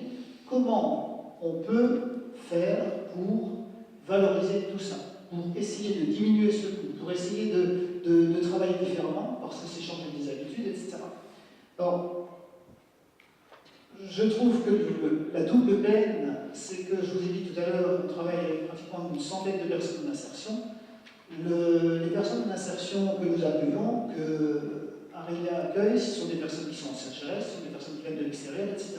Ce sont des personnes qui sont en difficulté lorsqu'on travaille de la nourriture, etc. On a un respect beaucoup plus important envers cette nourriture qu'on va devoir jeter par obligation. Voilà. Donc je voulais juste préciser ça parce que c'est vrai que des personnes en insertion produisent, elles doivent jeter après. C'est déjà pas facile pour vous au sein de votre cuisine, chez vous, en famille, entre amis, etc. Quand vous jetez, on n'a pas forcément envie de jeter. Voilà. Et lorsque des personnes sont en difficulté et qu'elles font ce geste-là, pour moi, c'est une autre connotation. Voilà. Donc c'est simplement un peu pour vous expliquer ce qu'on fait aujourd'hui. Maintenant, moi j'ai beaucoup d'espoir honnêtement dans cette étude et puis dans cette nouvelle façon de travailler, parce que là je vous ai parlé d'un certain poids sur le self. Mais je vous ai dit qu'il y avait un restaurant à Tomblaine, je vous ai dit qu'il y avait un restaurant à l'atelier, je vous ai dit qu'il y avait des services traiteurs. On multiplie les déchets. C'est normal, on fait de la production alimentaire, c'est normal. Mais on se doit de valoriser cette perte, de valoriser ces déchets. C'est surtout, donc on doit commencer à travailler différemment. De prendre conscience qu'aujourd'hui, on peut plus se permettre ça. On pouvait déjà pas se permettre, mais quelquefois faire l'autruche, ça fait bien aussi. Parce qu'on a d'autres soucis, puis parfois on se dit, bon, allez, on verra plus tard. Donc, je produis la nourriture, je produis des déchets, je prends mes responsabilités, je travaille différemment. Alors, merci de ce témoignage, bravo.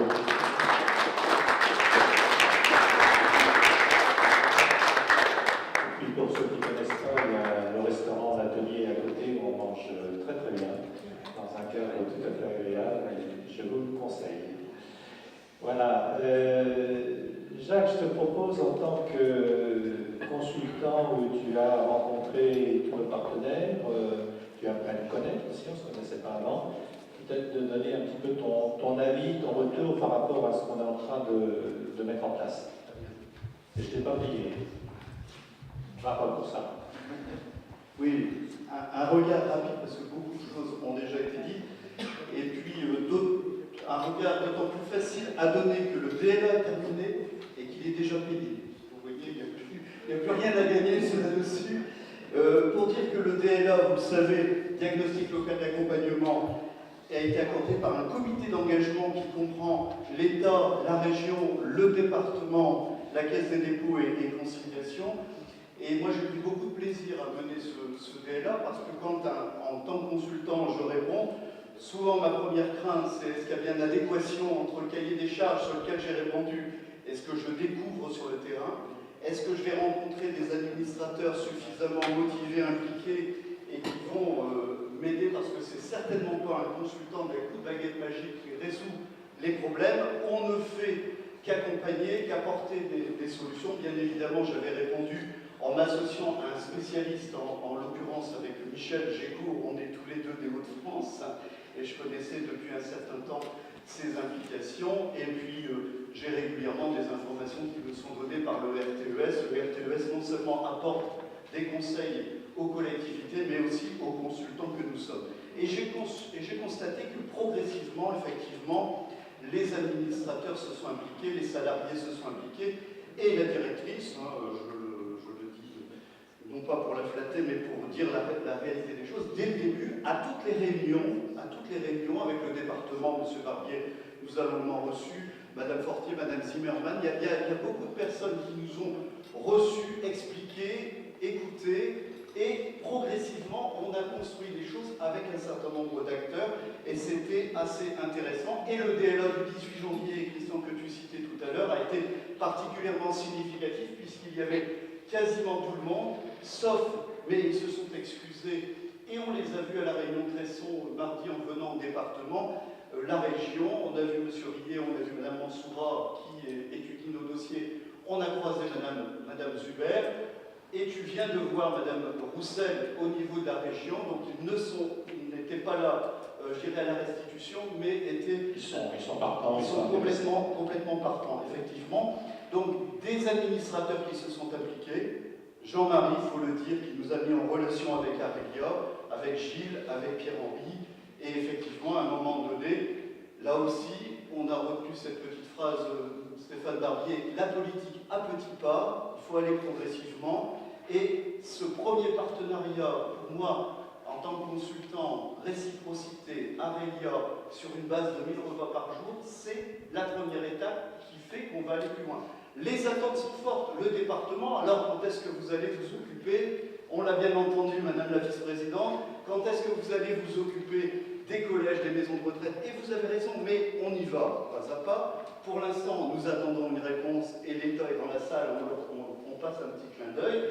On attend une réponse du FDI sur l'étude technique Arelia avec réciprocité GECO, il faut que progressivement, pour mesurer l'ensemble des gisements, des moyens soient donnés, parce que c'est un travail énorme, tout a bien été expliqué par Jean-François, par Michel, et donc il faut mobiliser.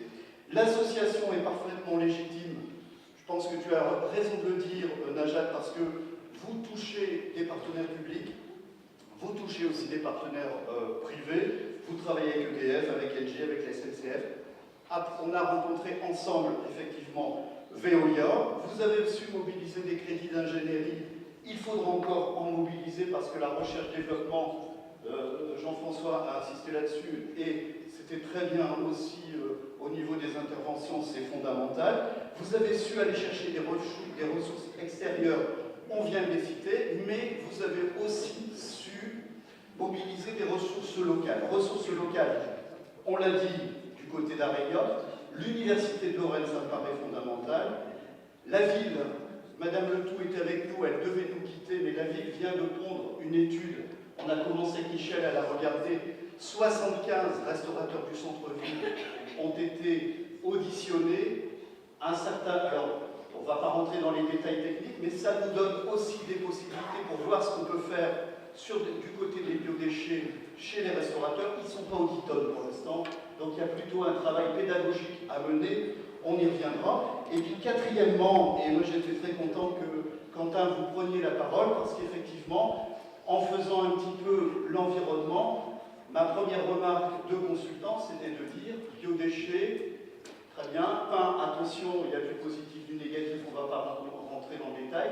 Il y a Valo, alors effectivement, Michel est en ESUS, eux sont réciprocité est en ACI, vous êtes à la Fédération des entreprises d'insertion, mais tout ça c'est la grande famille de l'insertion par l'activité économique et la grande famille de l'économie sociale et solidaire qui peine à travailler ensemble, hein, on va aussi se le dire, mais moi ils sont juste à côté, et ma première remarque c'était de dire, biodéchets, il faut y aller, mais attention, puisqu'il y a un opérateur qui, soit dit en passant, vient ici récupérer les huiles usagées, il ne faut pas y aller sur les huiles usagées, il faut faire du partenariat.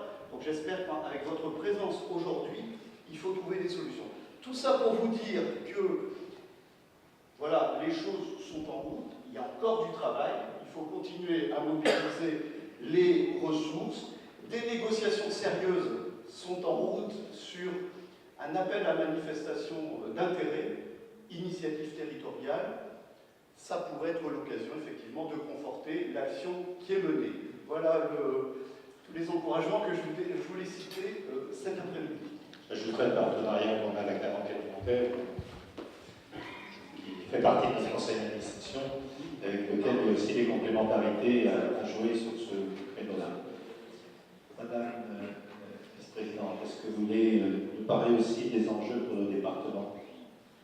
Alors, effectivement, vous disiez que l'argent du département est bien important, puisque nous avons même piqué Émilie Coulin, donc c'est pour dire qu'on est vraiment très fortement à vos côtés.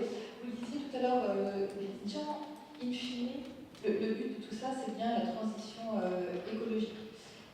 On sent vraiment aujourd'hui, entre la marche pour le climat qui a réuni 4500 participants il y a quelques semaines à Nancy, ces envies d'une alimentation plus durable, plus saine pour tout un chacun. Enfin, voilà, il y a vraiment une prise de conscience collective entre les collectivités et que ce soit les citoyens de la société actuelle qui montrent qu'on est vraiment à l'aube d'une nouvelle ère. C'est vraiment exaltant et enthousiasmant parce que ça réinterroge nos manières de faire. On se dit que voilà, il y a de nombreuses choses à construire mieux qu'avant, qu'elles soient plus durables, pour éviter aussi de refaire quelques bêtises qu'on a fait auparavant. C'est en même temps potentiellement angoissant parce qu'on ne sait pas forcément si on va y arriver. Et puis il y a un enjeu qui est quand même pas minime, c'est celui de notre survie.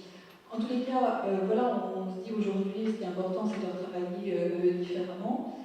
La baisse aussi des deniers publics a un certain nombre d'inconvénients, mais il a quand même un avantage, c'est aussi réinterroger nos manières de faire. Avant, quand on avait de l'argent pour faire tout seul dans notre coin, on ne se préoccupait pas trop des autres, ce qu'on pouvait arriver à faire quelques gaspillages au niveau financier. Aujourd'hui, vu qu'on est tous un petit peu restreints, on se tourne les uns vers les autres, on essaye de faire des mutualisations, on se dit tiens, comment on peut inventer les choses différemment pour travailler, et c'est vraiment ce qui se produit aujourd'hui, en mettant toujours aussi, ça me semble important de dire, voilà, il y a la transition écologique, il y a l'enjeu environnemental, mais il y a aussi, et c'est forcément lié, l'enjeu social. Comment on fait pour que l'humain reste au milieu de tout ça. En tout cas, voilà, là, dans votre projet, vous mettez bien tout à ce niveau-là. Je trouve qu'on est vraiment au bon niveau.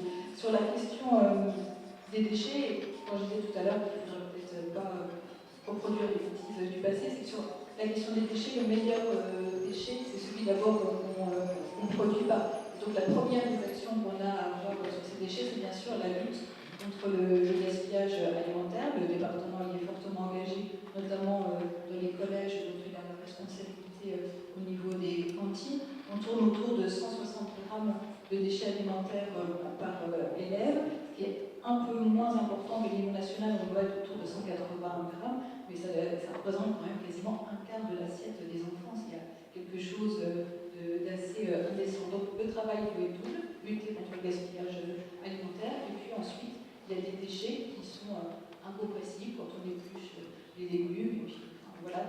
Et donc là, il faut aller vers les biodéchets, donc comme vous le rappelez, on est assez en attente des résultats de l'étude, et puis en tout cas, on souhaite vraiment travailler en partenariat avec vous et expérimenter cette filière sur peut-être un ou deux collèges pour commencer. Donc voilà, en tout cas, bravo à vous tous. Merci.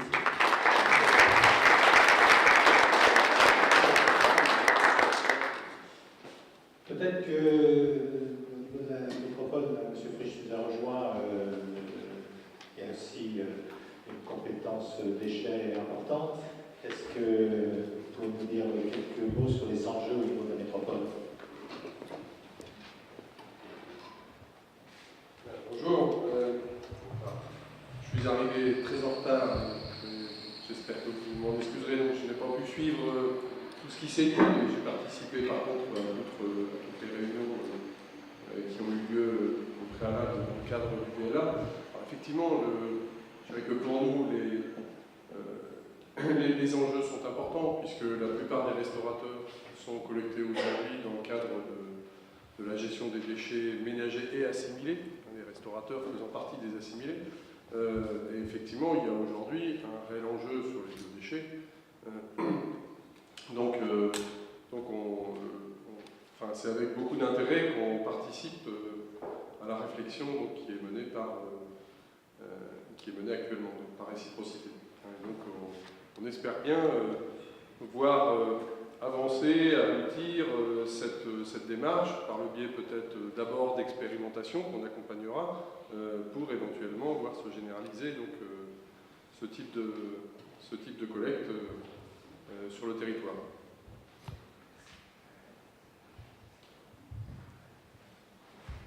Merci. Merci. Est-ce que quelqu'un veut prendre la parole et a quelque chose à ajouter? Des questions à poser? C'est le moment de vous... Comment on dit maintenant? C'est la mode de vous acculturer.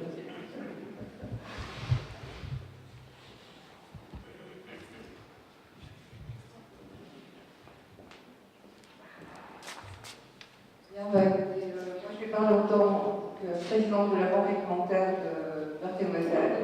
Alors c'est vrai que nous avons un problème de déchets et que nous avons commencé à travailler sur la façon effectivement de pouvoir les limiter au maximum. Donc on a effectivement un accord avec une ferme, tous nos déchets verts sont méthanisés et nous sommes en train d'avoir un partenariat également avec un éleveur de porc de façon à pouvoir lui remettre notamment le pain que nous avons en trop parce que nous récoltons malheureusement beaucoup trop de pain et que nous n'arrivons pas à distribuer.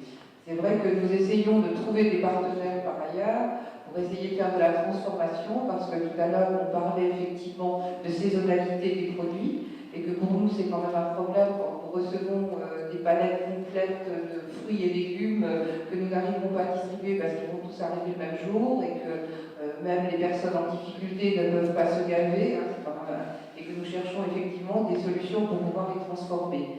On a des contacts, on espère trouver effectivement des solutions. On en a déjà discuté un petit peu avec Réciprocité, on va essayer de travailler un petit peu dans ce sens. Mais c'est vrai que pour la banque alimentaire de notre département, je faisais un calcul rapide tout à l'heure, c'est 225 tonnes par an qui sont effectivement données en méthanisation. Ça a été la solution qu'on a trouvée la moins pénible possible pour éviter effectivement de gâcher et de pouvoir recycler et d'avoir une démarche de développement durable. Nous avons fait faire un bilan carbone d'ailleurs à ce sujet-là, et ce bilan carbone a donné, qui a été vérifié d'ailleurs par la métropole, parce on était tellement surpris.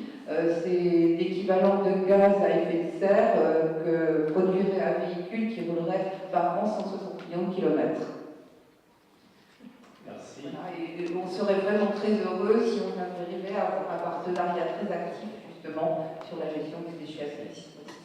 Donc après, c'est tout l'intérêt du conditionnement aussi avant de passer en méthanisation qui peut être de plus long. Est-ce que d'autres interventions? Le micro est à votre disposition. Donc c'est vrai que par rapport à la réciprocité, on a ces compétences de médiation qui sont utilisables aussi sur ce plan déchets, les compétences techniques avec des moyens techniques. Donc tout ça, il y a une cohérence avec les équipes. Maintenant, il faut avancer, il faut pas trop cette miracle, voilà, il faut qu'on laboure. Il faut qu'on laboure profondément et puis qu'on fasse avancer le technique. Il y a un gros volume d'affaires derrière, il y a un gros volume d'enjeux, non seulement sur l'écologie, la transition écologique, sur l'emploi, sur l'insertion, sur, je dirais, ce côté aussi éducation dont parlait Jean-François, éducation des enfants, qui seront nos adultes de demain. Donc voilà, on sait qu'il y a vraiment un gros travail à faire et c'est absolument nécessaire qu'on travaille en coopération les uns avec les autres, dans le monde associatif bien entendu, mais avec les entreprises, avec les collectivités. Merci, question. Oui, tu veux te présenter? Comment? Tu veux te présenter en 2 mots? Ah, moi, je suis Stéphane Marguillet, je suis responsable du service économie solidaire et insertion au conseil départemental. Oui, vous le savez, on s'engage financièrement auprès de Réciprocité, mais vous venez de l'entendre par la voix de notre vice-présidente, je vais en dire pas seulement, puisque dans le cadre de ce nouveau projet, il faut quelque part amorcer la pompe. Donc, notre vice-présidente vient de vous annoncer qu'il y aurait 2 collèges qui seraient partie prenante dans cette démarche-là. Par rapport à tout ce qui a été dit, moi je suis très sensible. On est là, on a présenté l'activité biodéchets. Il faut effectivement, et certains d'entre vous l'ont dit, remettre l'humain aussi au cœur de cette activité-là.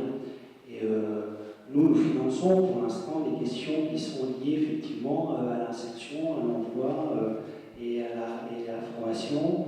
Vous engagez aussi sur la base d'un support d'activité nouveau à maintenir votre engagement sur ces questions-là. Je suis tout à fait satisfait moi, de cet engagement. Voilà ce que je voulais dire par rapport au conseil départemental. Merci Stéphane. J'ai bien noté aussi, effectivement, c'est aussi la raison pour laquelle on a embauché très vite en fait une personne qui va pouvoir suivre l'étude et capitaliser et pouvoir développer d'ores et déjà, je veux dire, aller voir ce qui va se passer dans les collèges, déjà sensibiliser, etc. Donc, il y a vraiment un travail de fond, on a un petit peu anticipé, on prend le risque, ceci étant. Voilà, je pense qu'il y a vraiment un travail de fond à faire. Oui. J'ai juste oublié une chose aussi. Il y a quelqu'un d'entre vous qui a évoqué la question des marchés publics. Parce qu'on est là sur une nouvelle activité. Et je pense qu'il faut un socle aussi pour commencer. Une façon que les collectivités ont effectivement de s'engager sur la question générale du traitement des déchets, c'est au travers de leur marché public.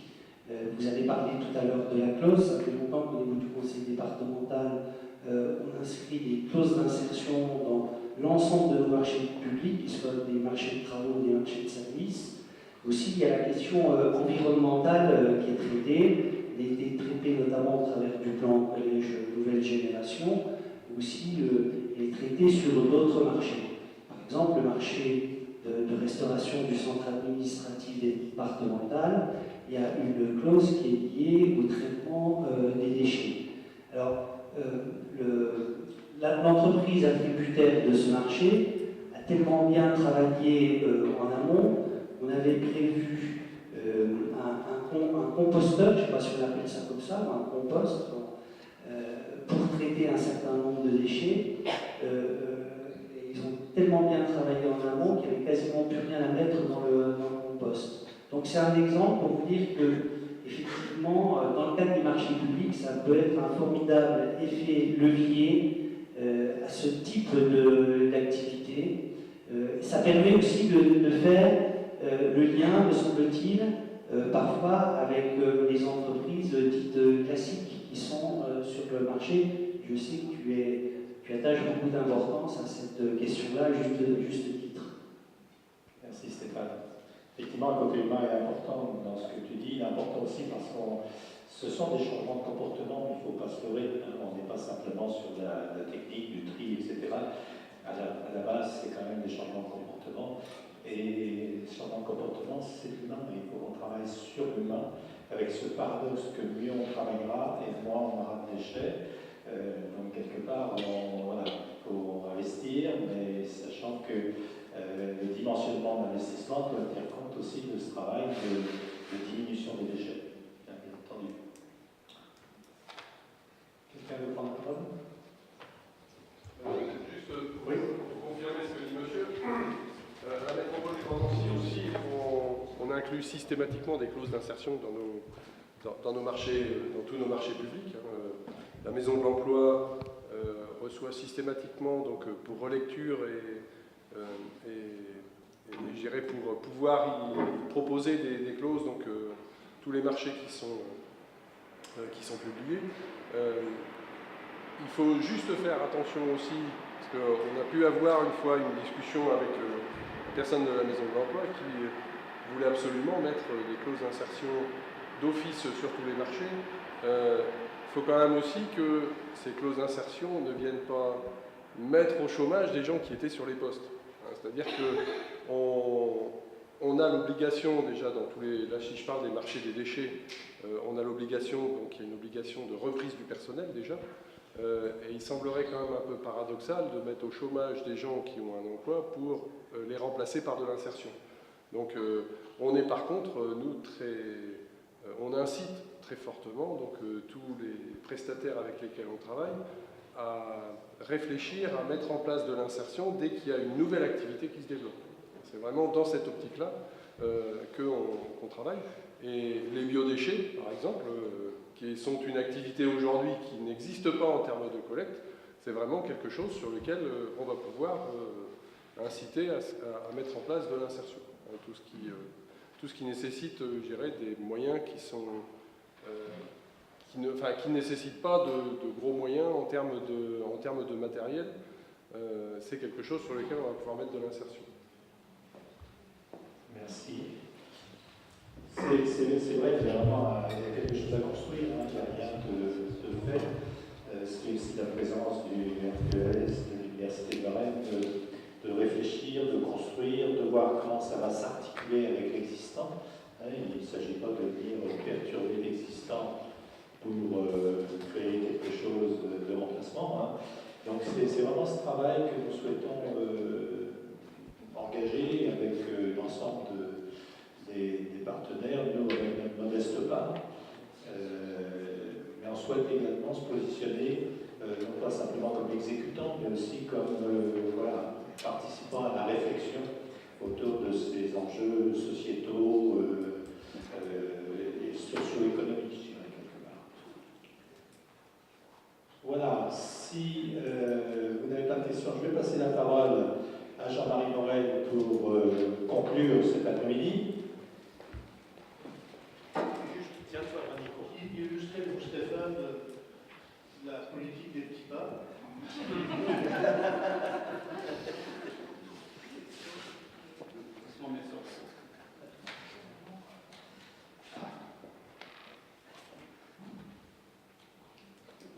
puis dire que globalement, après cet après-midi, je n'aurai pas l'audace de conclure, parce que ça ne peut pas être une conclusion, c'est un début. Je crois que cet après-midi a pour vertu, en tout cas pour ce qui me concerne, de me rendre tout à fait optimiste. Je trouve qu'on a là un beau bébé, dans un beau berceau, et entouré d'un certain nombre de faits, je ne vois pas comment on pourrait ne pas le voir grandir et prospérer dans les années qui viennent. C'est vrai qu'en plus, on est quand même dans un contexte général où, si on regarde les choses, l'action qu'on vise à mener actuellement va déboucher sur de la lutte contre la fin du monde annoncée, avec la maison brûle, ça fait longtemps qu'on l'a dit, et donc on est bien dans ce cadre-là. Et puis, on est aussi dans le cadre de l'économie sociale et solidaire, qui n'est pas seulement d'insertion, qui est plus large que ça, dans la création d'emplois, qui peut être de l'emploi durable. Et donc, dans ce cadre-là, on va aussi lutter contre la détérioration des fins de mois. Donc, fin du monde et fin de mois, ça me semble quelque chose de tout à fait intéressant.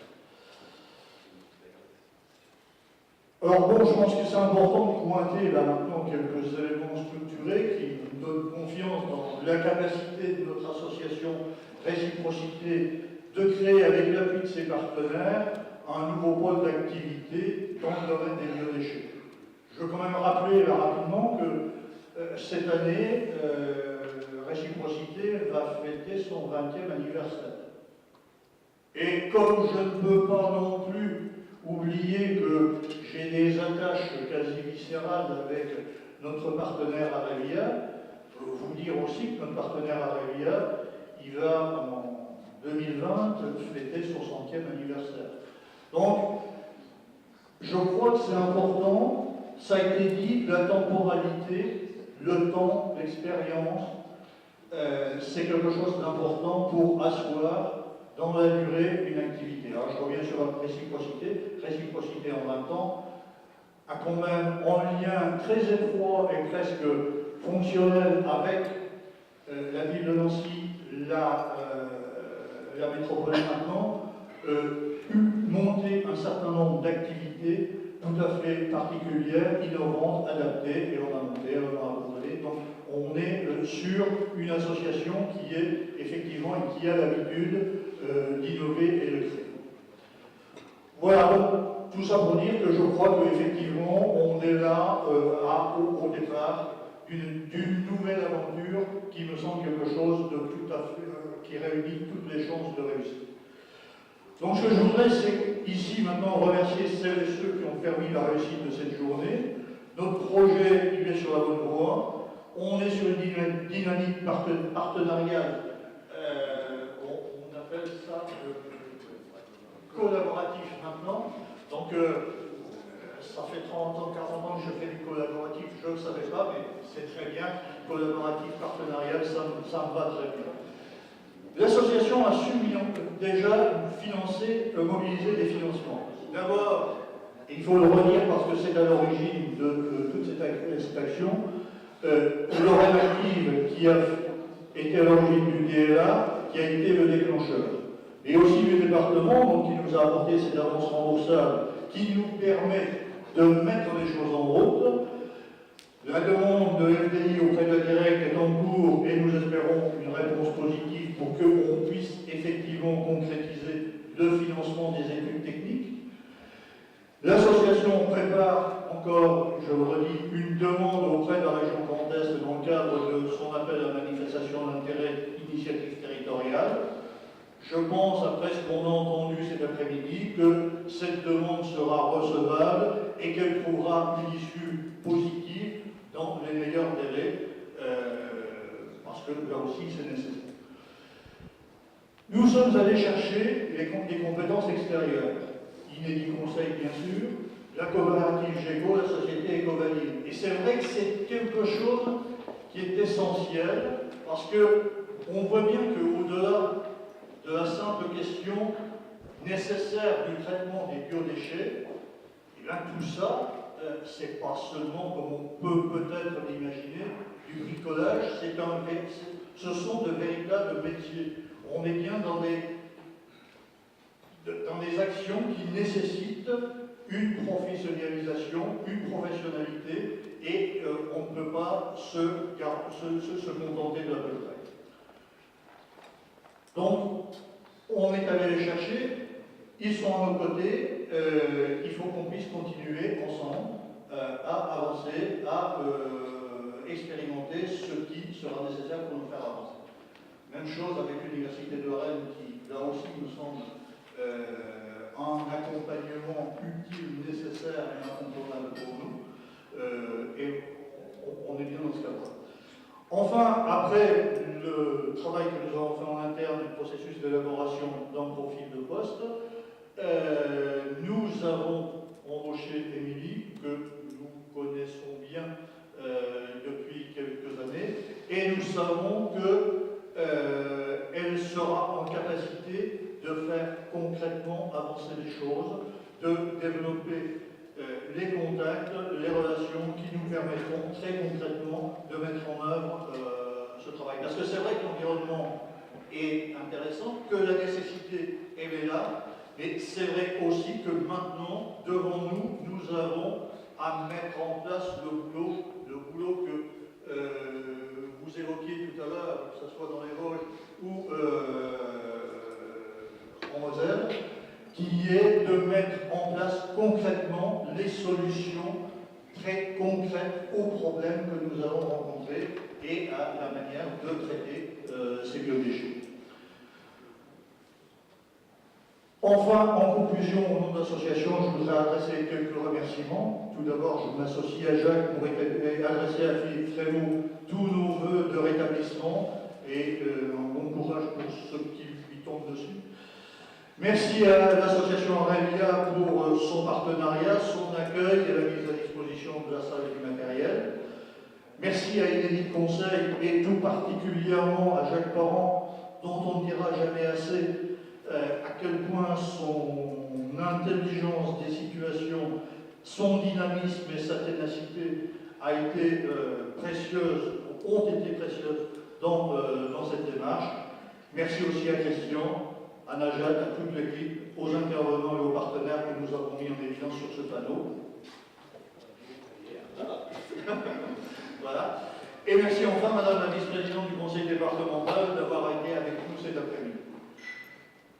Maintenant, tout ceci ayant pris fin, je vous propose de vous diriger vers le fond de la salle et au passage de prendre reconnaissance des produits de la société Ecovalide, et puis de boire un coup à votre santé.